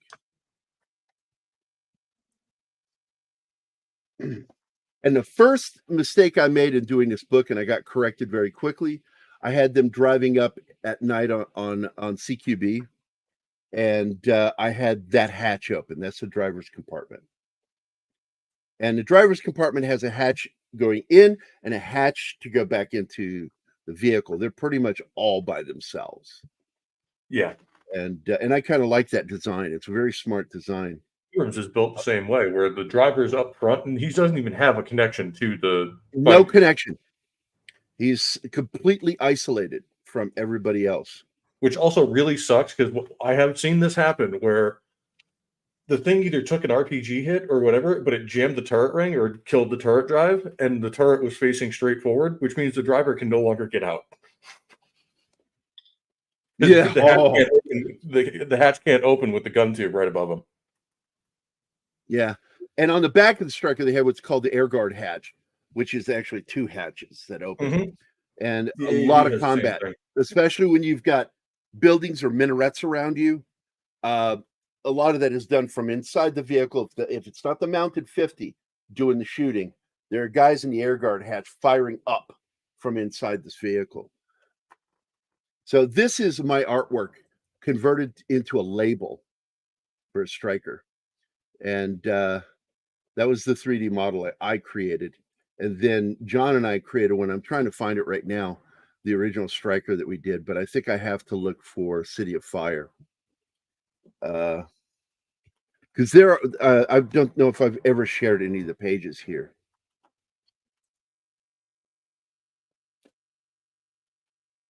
It's I've been told by the guys that served in the actual battle that it's fairly accurate what we did.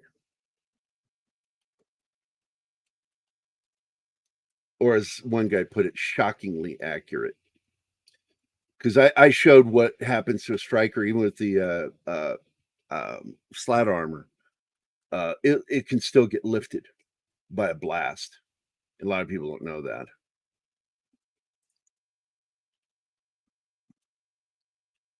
They showed something a few minutes earlier in the show that I think is going to come to a head later on. It was their contact with the DEA talking to the person in charge of the program that they're actually running now. And they're already not agreeing on what the mission components are. Also, they are not happy with the new headquarters because it's small, the AC isn't working. Yeah. Oh my God, that place is As just shit. Jason says, Yeah. As Jason says, put in a report, Team Bravo has swamp ass. Swamp ass. That's right. I love that he said was, that. That was that great. line was hilarious. Yeah. They're on surveillance, nothing is happening, and they're just going at each other. Mm-hmm. And Sonny is probing, trying to find out more about Franklin. Yeah, well, and then Probing, Jason learns huh? that his son has had a hockey Probing. accident. He's probing, Gary. So He's probing. Jason actually leaves early. And This we is learn a that backdoor show after all.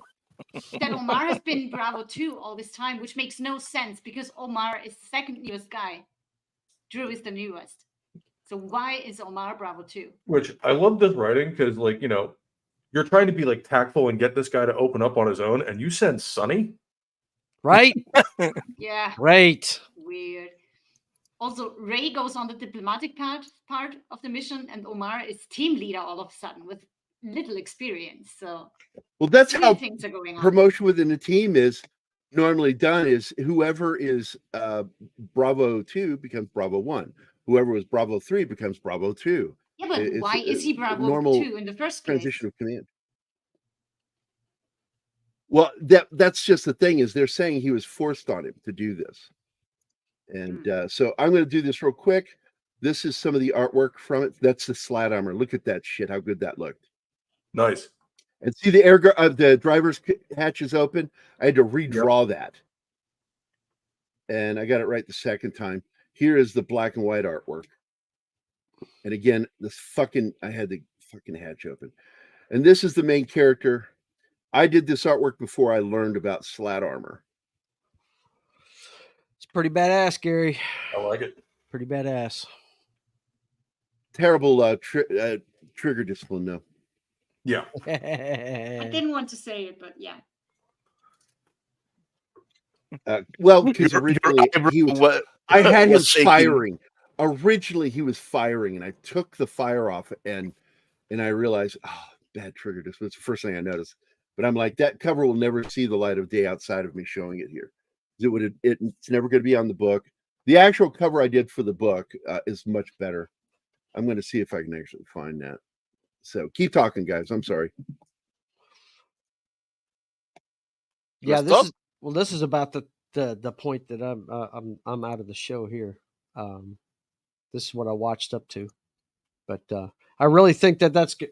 They can't, like I said, they can't be happy they're working for the DEA. Something's going to go wrong here. They're going to become a tool of the DEA somehow in this. And That's how they feel. Yeah. Yeah, it's. They're just being put to some. I already don't like the fact that they're in somebody's house, friggin' Putting up surveilling them. cameras. Yeah, Yeah. something's going to go wrong here. Something is going to go wrong. And usually that thing is the feds get a visit from the good idea fairy, and then the Right. operators are the ones who end up Good paying the idea, price for it. fairy. And don't think about the consequences, right? Yeah, Or just don't care because it's not their asses on the line. right. Mm-hmm. It's ridiculous. I have to say, I'm enjoying the show more than I thought. I'm gonna have to go back and watch it.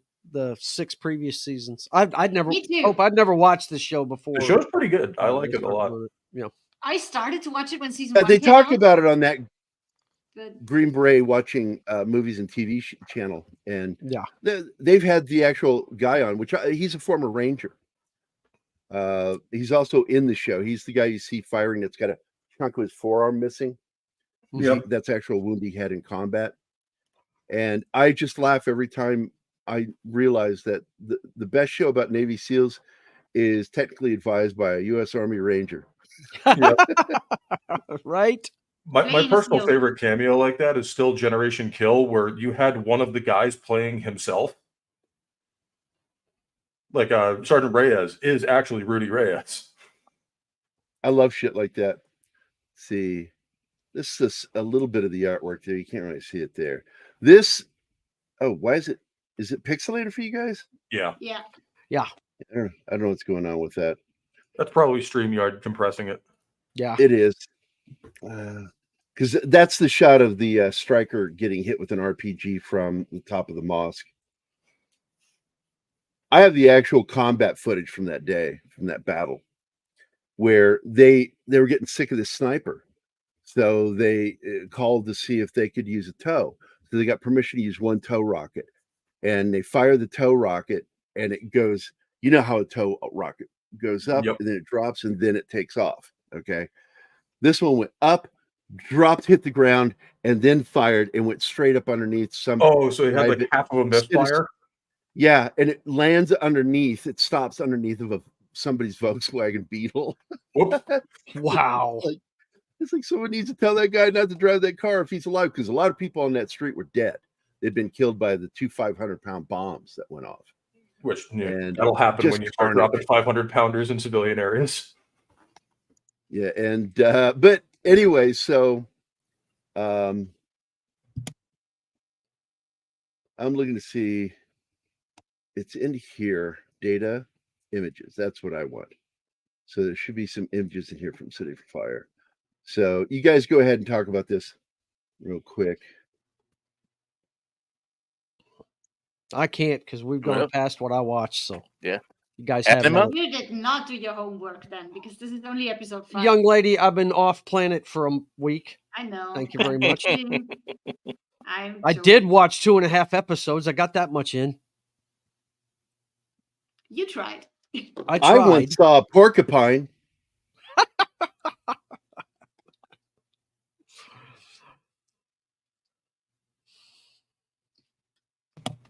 Anima?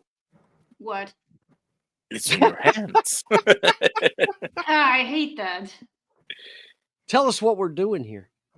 Exactly.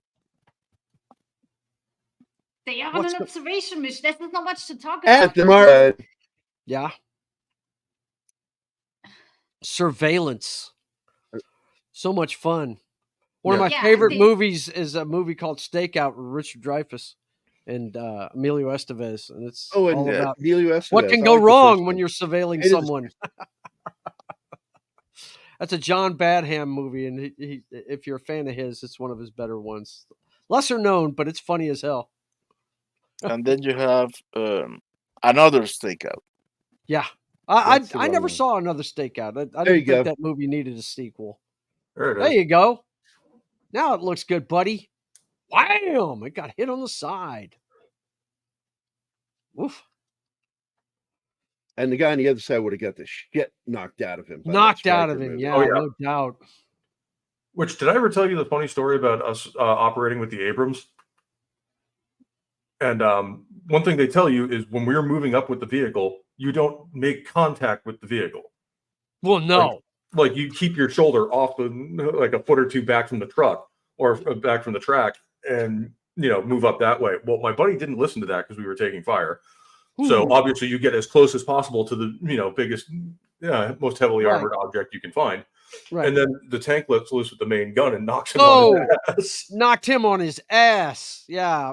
When I was at Hood, I used to worry about the Russians because they outnumbered us 10-1. This is in the 80s when it came to tanks, until I realized they have to stop to aim.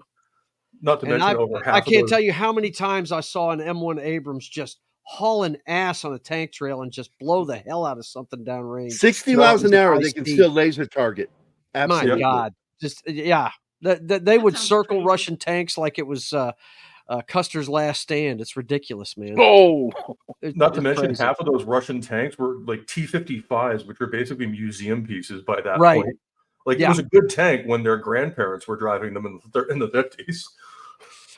The M1 is just a beautiful piece of machinery. That thing is just an absolute animal, especially with the upgraded thermal optics. So here's some more artwork I found. That's from page 1 and 2. That people were still, it's a regular night. They're in their little coffee shop drinking their Iraqi coffee, which is really good coffee, by the way. Yeah, it is. And the strikers would quietly just drive by, and people were like, did something just go by us? Because they were given the nickname the Ghosts of Samara, because they would just suddenly show up at the front door, and they wouldn't breach a lot of time through the door. They would do what's called a mouse hole. They blow a hole in a wall, because people look at the doors and watch the windows. They don't expect you to come through a fucking wall. Well, especially if you're preparing a defensive position, you'll put like a machine gun or something right in front of the door, so that way the guy who kicks in the door is going to get it. Not to mention it could be booby trapped. Yeah. So, but this was the final cover. I didn't put the effect on there. He's actually firing his weapon at this point, and I was going to have a round floating through the air, but I never got to finish it because everything fell apart. Yeah, these things happen. So this is when things don't go as planned, as I recall, right, Anima? Mm-hmm.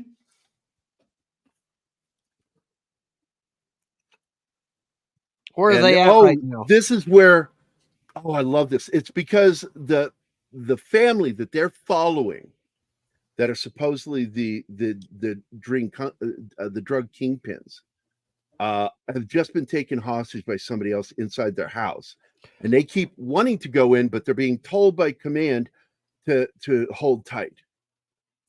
And they're getting frustrated because they're watching it play out live. They're next door, or across the street, watching because they have cameras inside this place. And Jason left already, or is he still with them? Jason's with them on this one, because this is where Jason turns that corner and plows that guy in the head. Yeah, that's right. And it's after that, and that it's like he kind of gets his groove back, like that movie Gets Her Groove, whatever that movie was called. And so the only reason they decide to go in there is comms go down. They no longer have communication with Tactical Operations Center back stateside. And the minute that happens, it's up to them what happens. And the minute they know that they're going after the kid in the house, that they're aware that this child's in the house, that's when they make the decision to do the breach. We've got to do something. We're doing it now. And Jason gives the order. And they go in and take these fucking guys out pretty quickly. Knocking out Jason's the power. close when they start touching the woman, but when it comes to the kid, he snaps. That's not something he can let happen. And he walked in, turned that corner, and just pops that guy right in the fucking head. That's and it was witnessed. It was witnessed by somebody else that you still got the edge. You still got it. Because the big fear is that he's so broken that he's not he's not able to pull the trigger anymore. Is the not getting soft, but that what happened in Sweden. rattled him to a point He where killed that everything guy comes up close back. and personal. Yeah. He murdered that man. Necessarily. He had the right to do it. But it's still, it's sanctioned murder, is what we call that. They are concerned that this makes his PTSD flare up to a point where he's incapacitated. So, well, I mean, they're plus, I working mean, closely. I've gone through it where it's a very different experience when you're, killing someone who's way the hell over there, like hundreds of yards down range, and A when little you're target. right up front. Exactly. They're just pop-ups, man. Yeah, it's like that. Like when they're that far away, that's just a target. It's a thing in your sight. When you're right up close to it, that's a person. There was an incident with one of the SF units that were over there in Iraq during 04 and 05. And they went on a mission, CQB mission, which those of you not in the military, I mean, it's quick. It's I'm saying QRF, CQB. yeah. It's QRF is what I'm talking about. Yeah. Quick force. And you're sent in on a quick mission. And a full-bird colonel went in with this team, and he ended up getting separated from his team and ended up in hand-to-hand combat with an insurgent, killing him. Which And when a it was a- colonel it was is a in brutal hand-to-hand fight. combat, which when a colonel is in contact with the enemy, you know something's gone horribly fucking wrong. That's the thing. So they wanted to make a movie about this, and it started the process.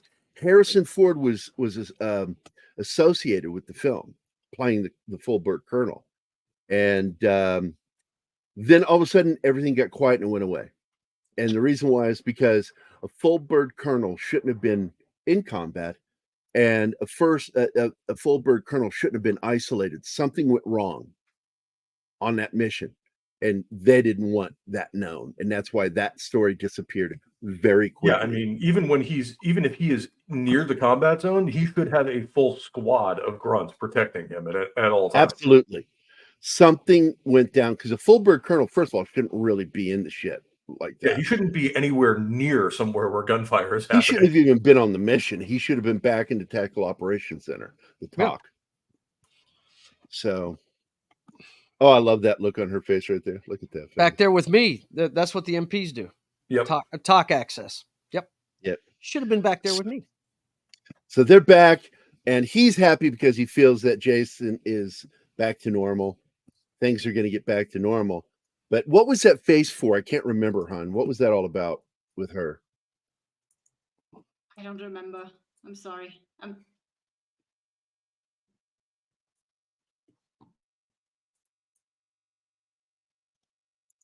Because they come back, and there's something about that scene I'm trying to remember that's really important. Because that's it. See, he's got the Lady Macbeth issue. He can't seem to get the blood off his hands, even though there is no blood on there. Oh yeah. So they're doesn't heading let back. Anyone know. He's keeping it all to himself. He doesn't tell And anyone, because not even they Ronnie. breached, that was it. Because they breached the house, the DEA no longer wants to work with them. That's So right, they're yeah. canceling the op. And wasn't a total bust, but they had to let the family go. They turned them over to the Well, Chinese, which is giving had them to over to because the enemy. China realized that they had them and they just wanted them back, and there was nothing they could do.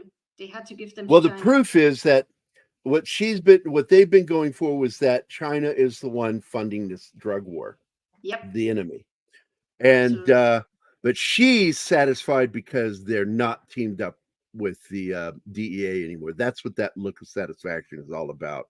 Yeah.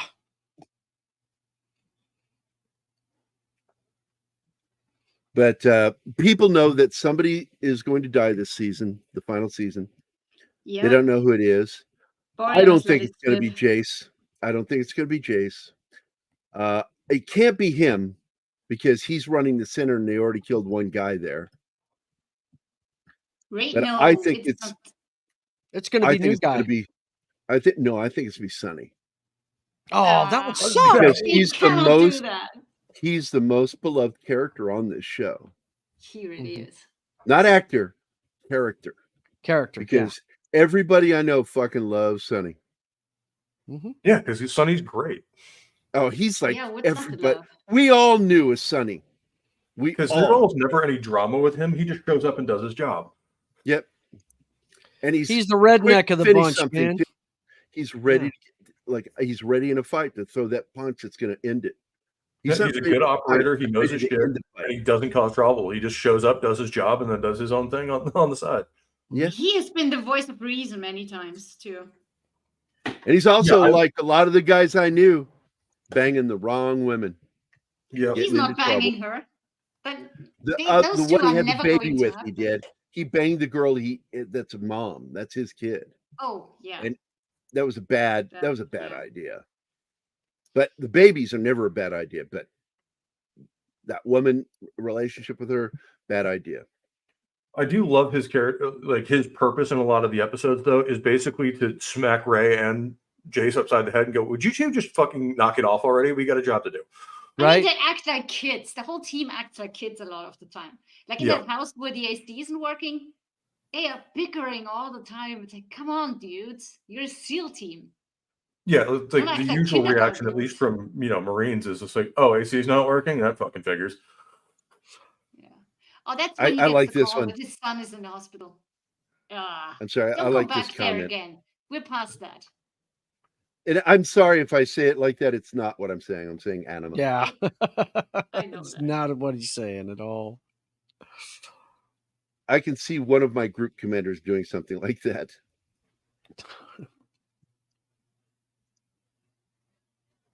And he starts to loosen up in this episode. We learned something about his past. Why he's so traumatized. Because he was Team Echo. And they got killed. They had no idea. They knew he was on Team Echo, but they didn't know what went down. At what he was point? Directly involved with what happened. Yeah. Mm-hmm. Which is everybody got killed.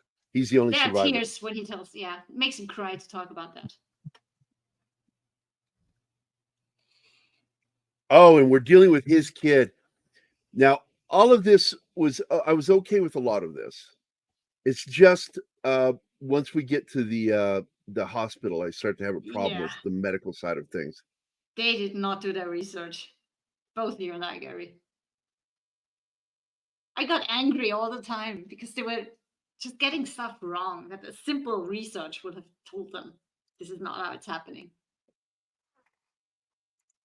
Either they don't know what they're doing or they do it for the drama, but either way, it doesn't work with me.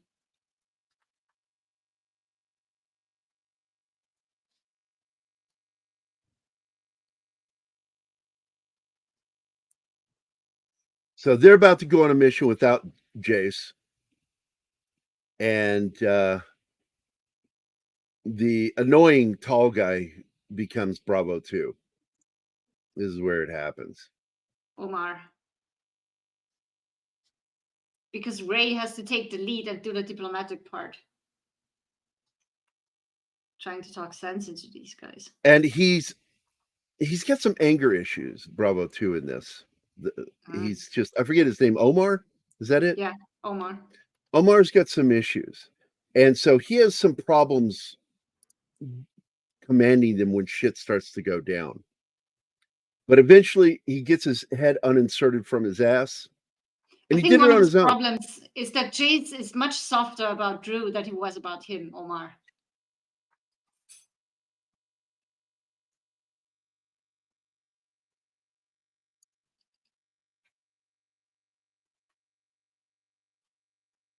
And part of the problem is Jace is actually at the talk, right? He goes home to be with his kid. Well, I know that. Who's in the talk? Lisa. Because somebody else is in the talk. His buddy is in the talk. That's right. His buddy is at the talk. The guy with the mohawk. He's at the talk. Ray? Yeah, the black guy. Yeah. And he's at the talk and he's commanding it while Jace is dealing with his son, who they don't know what happened. No, hockey accident. Hockey accident. Yeah. He tore something in his knee and they had to do surgery. Way to preemptively go after what I wasn't going to say. They don't know what happened to him, but they suspect an OD. They keep saying OD, but he says, no, I have the right number of medications in the container. He didn't That's OD. later in the episode. You're jumping ahead. But I know. I'm saying what's going to happen with him. Why he's staying there with his son is because his leg's broken, but he gets distracted and he thinks he fucked up. Oh, this is a great op right here, actually. They're in this fucking bar and they notice there's another team in this building and they're not ours. Mm-hmm. And they think that they're there to either kill him or kidnap him. So Omar's not wanting to do anything at first, but eventually he's like, yeah, they're here for that. That's a team. They're actively, it's not security. All right, move. And so they start moving. They start taking these guys down, the other guys that are there. They kidnap the primary, move him, put him into the vehicle. But then they realize that this other team is tailing them. And it leads to an incident on the road where they get struck, they get T-boned. And they're in a full up-on firefight with these fucking guys. And then they realize they've been tracked in their car because the dude that they pulled out has a tracker on his leg. Because they put his phone inside a Faraday bag. Okay. And for those of you who don't know what a Faraday bag, do you know what a Faraday cage is? It's the same thing, but really small. And you can put electronic items in it and nothing gets out or in. And so they're like, you missed something. And they look and they find that there's another thing on him. And they're like, that's how they're tracking us. So they get rid of it. Here comes the T-bone moment. There's also some shouting as to how could they miss that he has that thing on his leg? He got chewed out for that. Exactly. And I said, how could you? He missed it. And you don't miss that kind of shit. He's distracted. Yeah. And you can't be distracted on a mission. So we have a nice little firefight. I will point out this season, a lot more CG gunfire with the pneumatic weapons. Yeah. I think they're going to go. I don't know I think it's a safety issue. And Thank you, all Alec. is because Yeah, right. of Thank you, Alec. Yep. It's absolutely Alec's fault that this is happening. Yeah, there he is. That's the real Ranger. Cool. He's the real Ranger, guys. That guy right there. I had it on the camera. Yeah, but I think this that's is where the union rule on set is that they're not allowed to use any actual live firearms. Well, the thing is, automatic weapons, unlike revolvers, you can't fire a real round through them because they have that special washer inside the barrel that's got the smaller hole that causes it to the gas to build up so it'll eject. Yeah, so that way they don't have to use a blank fire stupid adapter because it looks stupid. Because a blank fire adapter is completely obvious, but yeah, well, the blank fire adapters for movie guns are inside the barrel. Unlike the ones we have, which just screw into the end of the barrel. Which is why you cannot fire a live round through it. So the revolver, I get. Having a revolver, bad thing. Having an automatic weapon on a set is a non-issue because every single blank firing automatic weapon, whether it's a pistol or what some people like to call an assault weapon, any weapon's an assault weapon. Right. Assault weapon is a stupid That's kind of the purpose of them. Yeah. So, but if they've got like a submachine gun to an effective combat rifle, which is your typical ARs to the shit that H&K makes from the MP5 and up, all of those are automatic. If they fire multiple rounds at once, that's called full automatic. An automatic weapon refers to the gas system in it, that it causes automatic ejection and reload. That's what the auto means. They used to call it self-loading rifle. Yeah.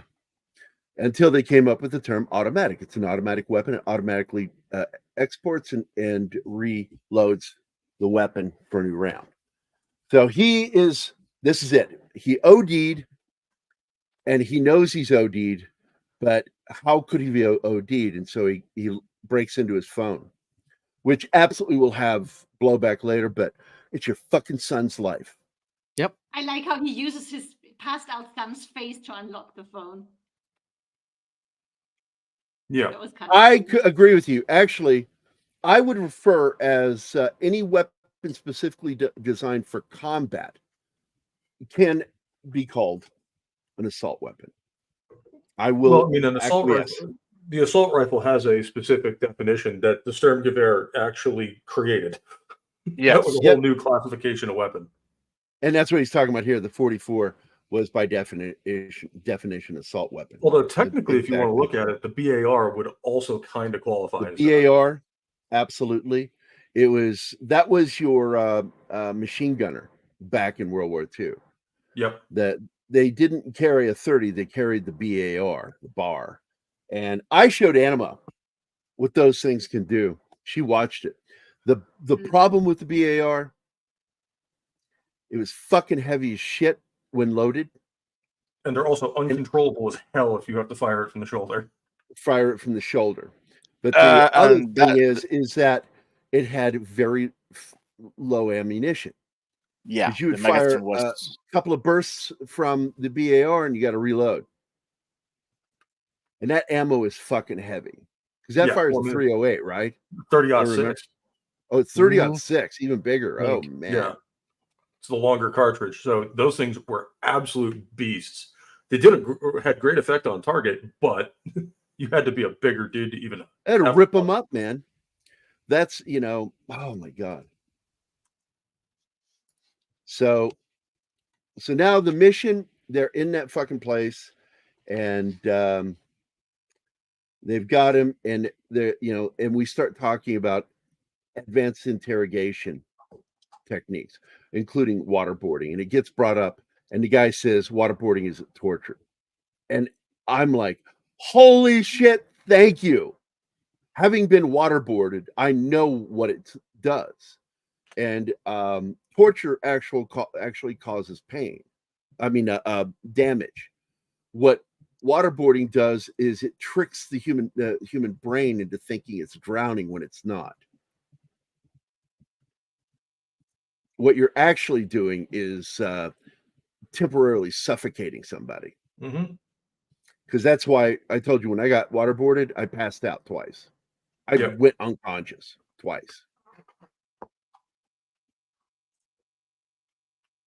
And besides, all I'm saying is it's not waterboarding if you use diesel. Oh, that's right. And by the way, the way they show, I cannot stand it. Like when they showed it in Zero Dark 30, that is not how you waterboard. Yeah. If you're in the military, how it's done. You lay the person on a plank, usually strapping them down, and then you put a burlap sack or a sack that's very heavy, coarse material over their face, and then without them knowing it, you tilt them, their feet upward. And it makes it hard to impossible to aspirate. It's impossible to aspirate water in that position, which is why they do it. And the water hitting that burlap sack, blocking your airway, causes your brain to think you're drowning. And you are getting a little water in your mouth, but because of gravity, it won't go into the esophagus. Urine boarding. Fuck off, beloved. Oh my God. Yikes. Yikes, you're scaring me. Oh fuck God. That's this even guy. worse. That should be against the law. Yeah, if it's not against the law, it should be. That's a crime. That is a war crime. As the great YouTuber, the Fat Electrician, would say, it's never a war crime the first time. So, yeah, it's not a war crime until the second time. That's right. It's like I say, you're not officially gay until you do it twice. It's like as Geneva's just sitting there, we didn't know that was an option, but that's going in the list. Because I will bring this up again, because our number one show that we've broadcast, it's been watched over 65,000 times right now. It's the highest viewed video I've got. It is the Audie Murphy to Hell and Back video. Hell yeah. And we go into this shit because what he did when he was on that tank destroyer, mounting that 50, he took a weapon that is designed for armor. Yes. To fire at other armored vehicles. It's not supposed to be fired. It's against the Geneva Convention to do what he did. You can only shoot ball ammunition at human beings. That's all. It's a weird law, but it's a fact. So I always found it funny how that just kind of like was overlooked with what all he did, and he got It's the. funny how many It's cool. things that we did during that war got overlooked because we were on the winning In- side of it. In that situation, you can yell my ass. I don't care. I Everybody was else fixing to is say, dead. man, you can Geneva Convention things all you want. Warfare, your main goal is to stay alive with what you got, right? Yep. That's And he illegal. killed. You should have let them kill you. He Yeah, killed. right. He Give me a killed break. around 200 or more Germans on that machine gun. Yeah, Mhm. that man did some shit. He got so fucking angry when his friends were murdered right in front of him. His best friend was murdered right in front of him, that he went on a killing spree, murdering he grabbed an MG42 and just shot any German he saw. He didn't care. He killed them all, every single one of them. I'm wondering which one I think is more badass, is either him or Sergeant Alvin York taking over a German machine gun position in World War I with nothing but a 1911. Oof. Absolutely. That's an incredible story, and it's one I'd like to do one time, Sergeant York. I wasn't There you go, shooting at the Alpha One. person. I was shooting it as LBE, which is lower bearing equipment. Mm-hmm. The fact that he's wearing it is, His kind web of gear. irrelevant. We're shooting his web gear. The one we So always now- used was, I was shooting at their helmet. This is the big firefight right here.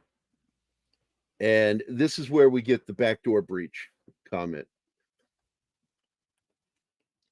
And I was Secure thrilled the to back find door. a Patron SEAL team. That was so cool. When it was, And see, it's talk about really the clever randall what they first. do here, because he mounts multiple rifles on a system to have them aim out the window and fire them electronically. They're not aiming at anything. What they're doing is creating confusion, which helps you. Now, you'll notice that the way he holds his weapon in this episode, too. I think he has a problem with his forearm holding a weapon sometimes, that if he can't grip a pistol grip, the forward grip, the mounted forward grip, because modern soldiers, you guys do it this way, sideways.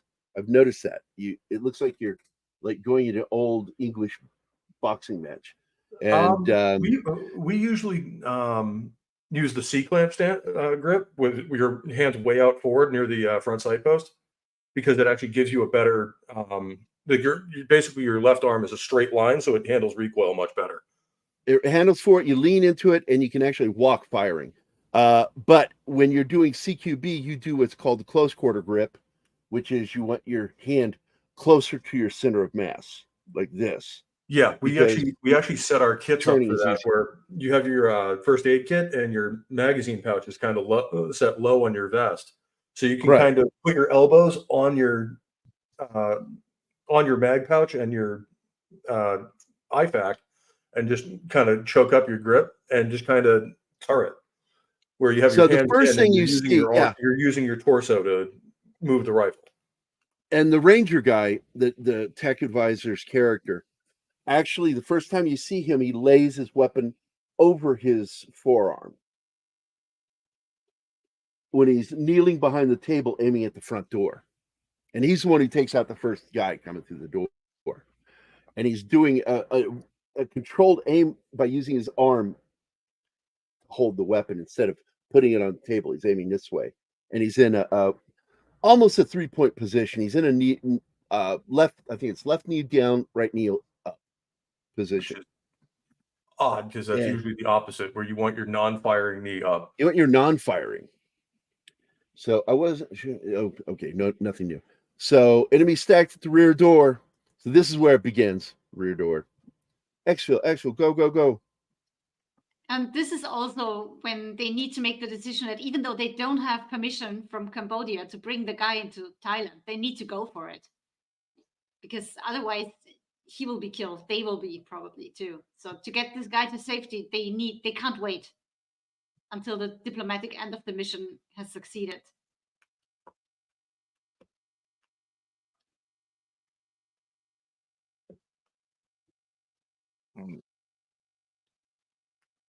They got out in one piece.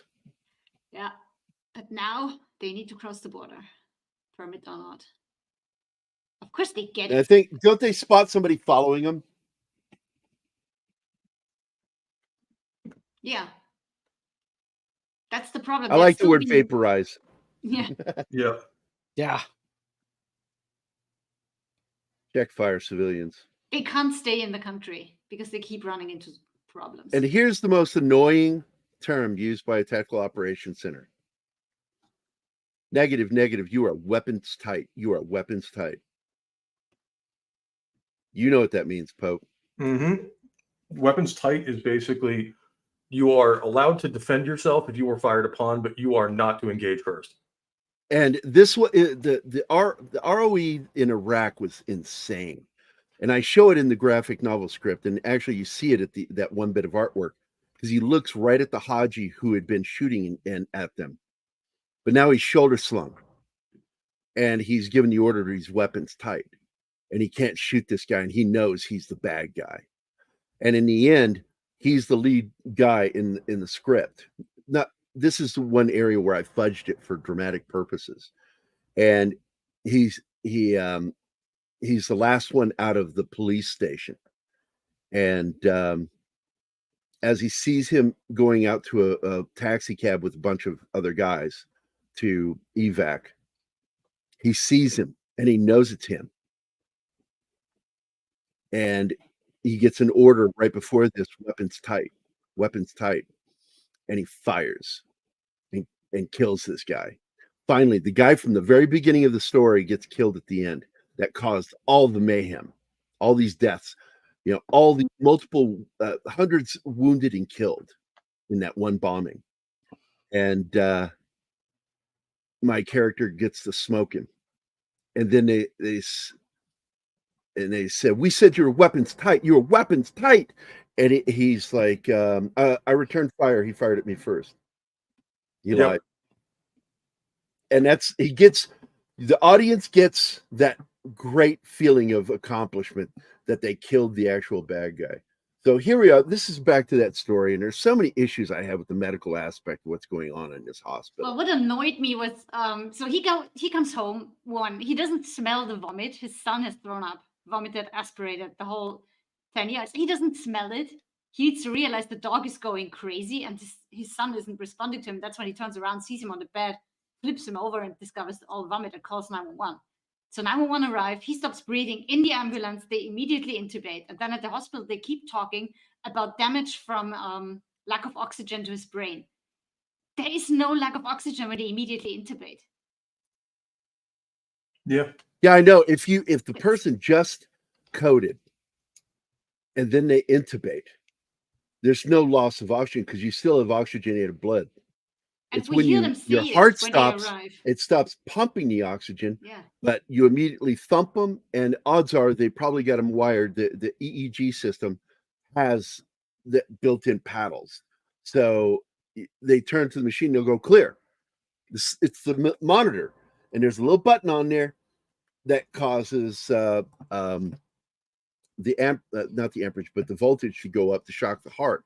And all you're trying to do, because they say heart stops, but actually what's going on is cardiac tamponade, and the T signal's not working, and you've got to get it. It goes into fibrillation, fibrillating, VFib, yeah. and so it's not a flat line. It's like fucking crazy chaotic, and it's not firing the way it's supposed to. Instead, it's just doing this, and you've got to shock that nerve back into doing what it's supposed to do, and that's how you do it. Thumping can save them. Yeah, especially but he never if arrested. it's open heart. He just stopped breathing. Yep.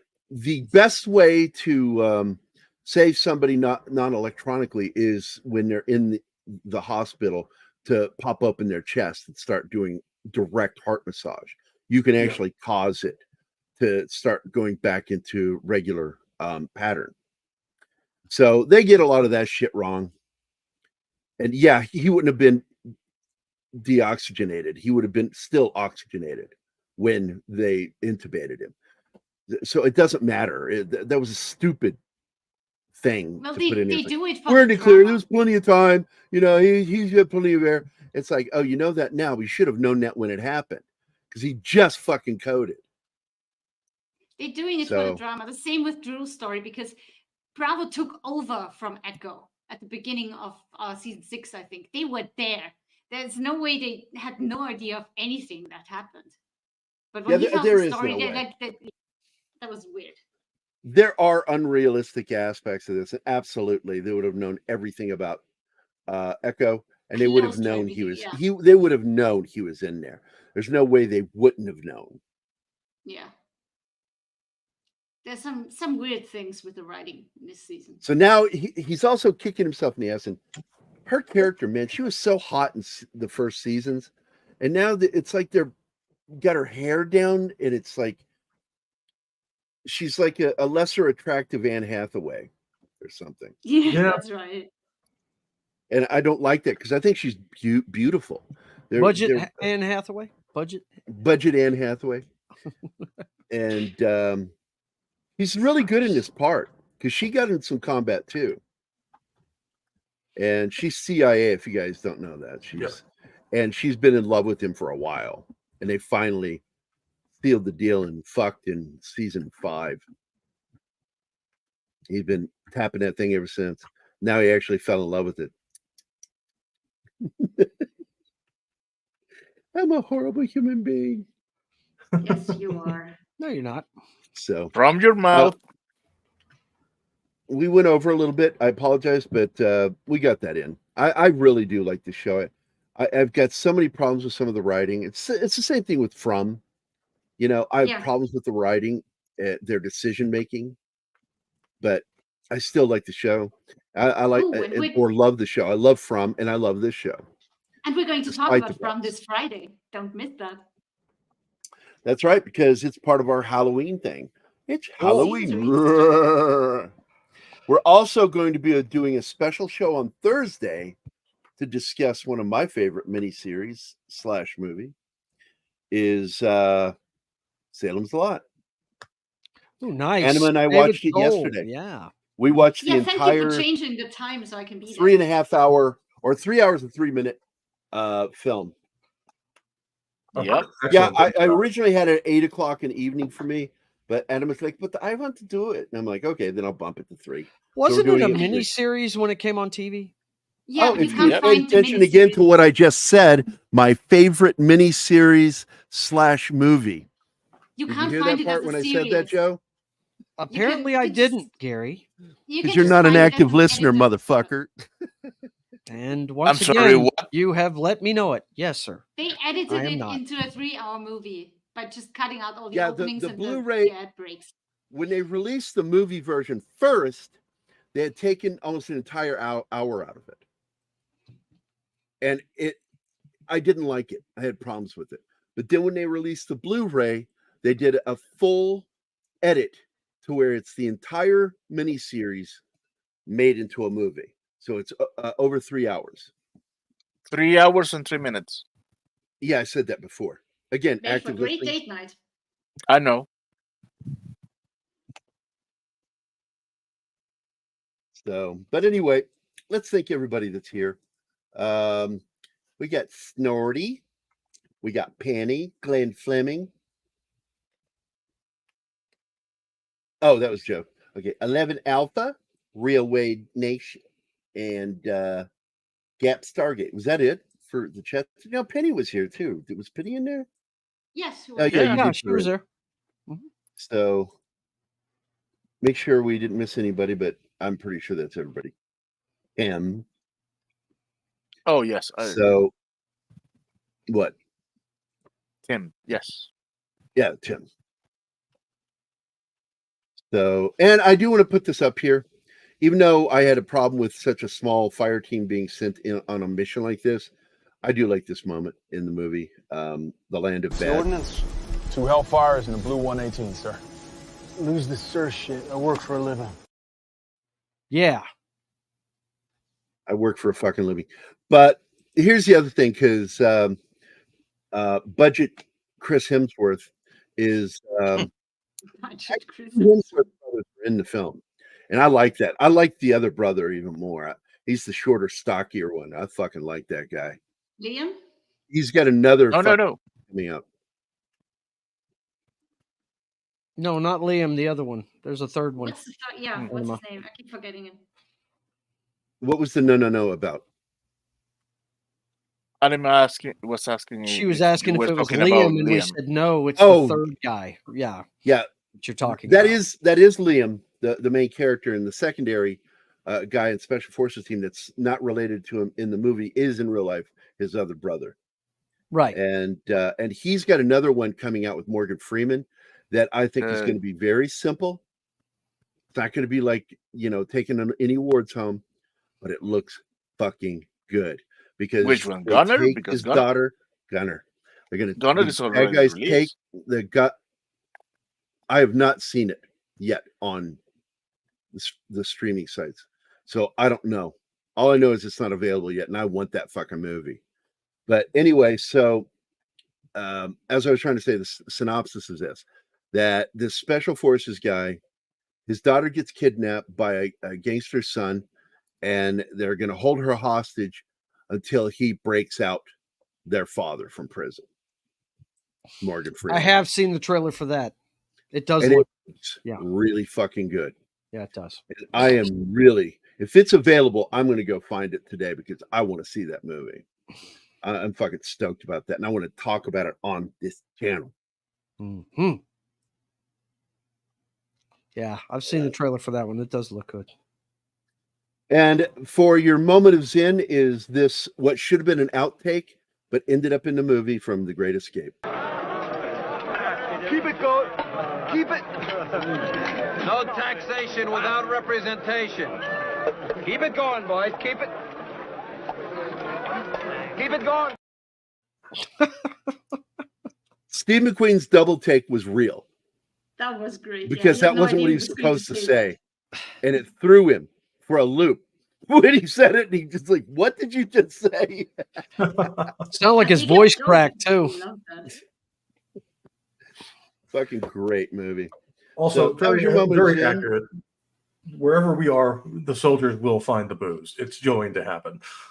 Yes. Absolutely is the plot of Commando. It's not the exact plot point, but it is thematically and structurally, it is very similar. But I've said this before, 11 Alpha. A buddy of mine and I agreed that if we had a chance, we would remake Commando, but make it real. We said the same thing about Stripes. Ooh. We would make Stripes, still make it funny, but make it more real. And again, I want to throw in there during training when I was going through one of the obstacle courses, and you got to go over one of the logs. I actually stopped and yelled at a senior drill instructor who is on it with his feet crossed to lock him in so he couldn't swing. It was locking him in. And he's sitting there looking down the line with his Smokey the Bear hat, watching people yelling, keep moving, And I stopped, and he could see me peripherally. And so finally he realized I stopped, and he turned to look at me. And right when he looked at me, before he could say, get the fuck off my log, I yelled, this is nothing like Stripes. And then I started going again. And I could hear him laughing. Like, what the fuck did that guy just say to me? Or he knew the movie. Maybe he was Although better. I will say some of the comedies are more accurate than some of the dramas. Like my buddy's a submariner, swears up and down that the most accurate sub movie ever made is Down Periscope. Wow. Yeah, right. With what's his name? Kelsey Grammer. Yep. I fucking love that movie. It's dumb as shit, but I love it. It's funny. It's a remake, isn't it? Down Periscope? Yes, I don't think so. Yeah. It is a semi-remake of The Worst Submarine in the Army is, I think, the original film they took the premise from. Mm-hmm. And but I think that movie is funny as shit. That's another military comedy we should cover. Absolutely. And I'm a big fan of Kelsey Grammer. I'm close friends with his ex-girlfriend and her husband, still husband, and Jeremy Roberts. And her name is Salette. and she's really nice. She's a really nice person. But boy, she has got some gnarly stories about Kelsey when he was doing cocaine and drinking. Bet. Woo! Bet I that. don't doubt it. So anyway, I want to thank everybody for being here today. Appreciate you being here, Joe and Pope. I love having you guys on this show. It's great to have you a part of this show. It really is. Always fun. And I would really like to add you to the thumbnails, if possible. Okay. Go for it. But there's so little room on the thumbnails, though. So it's like I'm trying to figure out how we can do this. You did a good job of stacking those people on. I can't remember which one you did it on, but there was like 3 guys you had on it, and it looked great. I don't know which one it was you did, but Big Trouble you can do in it. China had a lot of avatars on it on the left side. Yeah, So that you was- can quibble with some of the details, but for a comedy, Kelly's Heroes went to great lengths to be fairly accurate with the combat. With some of the other, like there were no tankers like fucking Donald Sutherland. Nobody and they were talked like too that. old. These guys were too old to be in active combat. right. But they wanted to make the movie, so that's why. So I shut know. up. Shut I up. get it. I love the movie. It's just one of the points that's unrealistic. as Well, it's well. based on a true story. And I know. some of those elements from the true story are in the film, including the Tiger tank shooting off the bank doors or helping blow up the bank. Oh, one of the best. I'm scenes. assuming if you get a Tiger tank commander to help you, he's going to use the fucking tank. So they didn't use dynamite to Hello. burst open that fucking door. So I love that story, and it really did take place. And it also has such a fucking 60s sounding song. I mean, the theme song to that movie is right up there with 110 Soldier for Yeah. Billy Jack. The Billy Jack. And I thing. love the song 110 Soldier because it wasn't written for the movie. It was already a song, but it Mhm. wasn't a hit. Nobody knew the song. It became a hit because of Billy Jack. And we should do that show because he is former Green Beret. He's a veteran. Yep. Mm-hmm. His character is tired of bullies and he wants to help people. Yep. And the one that killed me was Billy Jack Goes to Washington. I was just like, I'm out. Yeah, I don't want to see him fine. kick the That shit out was of kinda that dumb. congressman. Yeah. I don't see that working for me. But I really did enjoy Born Losers, which was actually the first film, and then Billy Jack, which is when he's helping that Indian nation because he adopts the Indian lifestyle, American Indian lifestyle, and he's always barefoot and has one of the best fucking threat moments I've ever seen in a film, where he's standing up against the main villain and he's looking at him. He's about a foot away from him, right up in his fucking face. He goes, "You know what I'm going to do?" He says, "I'm going to take this foot and I'm going to put it upside your head. And you know what? It's not a goddamn thing you can do about it." That's right. And then he fucking does it. Now, what a lot of people don't know is even though he was very good at martial arts, he couldn't do that kick. So you know who did that kick for him? His teacher. Oh. The guy who actually throws that fucking kick is his instructor, his master. I love that. If you're not a fan of Billy Jack, I feel sorry for you. Yeah. It's great stuff. It really is. Little details. It epitomizes the activism of the 70s really well. I think that one's a great movie. Yeah. Yeah, because, well, just to remind you, Anima and I looked this up, that everything, including all the soldiers, were from either Croatia or then Yugoslavia. Yeah, they And- still had them and they still used them because they picked It them was up their kind army, of afterward. National Guard army. Yeah. They that just are the used what they troops. had. I mean, why make new stuff? I think when they you have used stuff them that on both functions? sides. I think they used them for the American troops Really? as well as the German troops. I'm telling you, man, that is a great fucking movie. And it points out the weakness of the Sherman tank. It was one of the first films to really mention that they were not good for front-to-front combat with a Tiger because it would fucking kill them, much less a Super Tiger. You could But tell that it was a wasn't what they were Super built Tiger. for. Well, you can tell the difference between a Tiger tank and a Super Tiger because Super Tiger has a cape. What? I got that one, even if no one else did. Nobody else did, but you got it, buddy. Lack of reaction doesn't assure lack of understanding. Oh, That's it's my not team's way of saying make funny. it funny next time. Not funny. It doesn't Hey, hurt that I Martin, have a. I don't tell you literally that. have all of the I'm king size laughing I don't on the tell you this inside. enough. I'm laughing on the inside. And I think it's important I tell you this, Martin. Go fuck yourself. All right, guys, get the fuck out of here. And with that, Thank you, everybody. Thank you, Martin. Thank you, Anima, for being here. And thank you to my military vet buddies for joining Joe and Pope. You guys have a great day today. It's the beginning of the week. And let's pray no more beloved celebrities die this week. Or Right? anybody Too many celebrate. this week. Yes. Too many this last week. Broke my heart. So take it easy, guys, and God bless.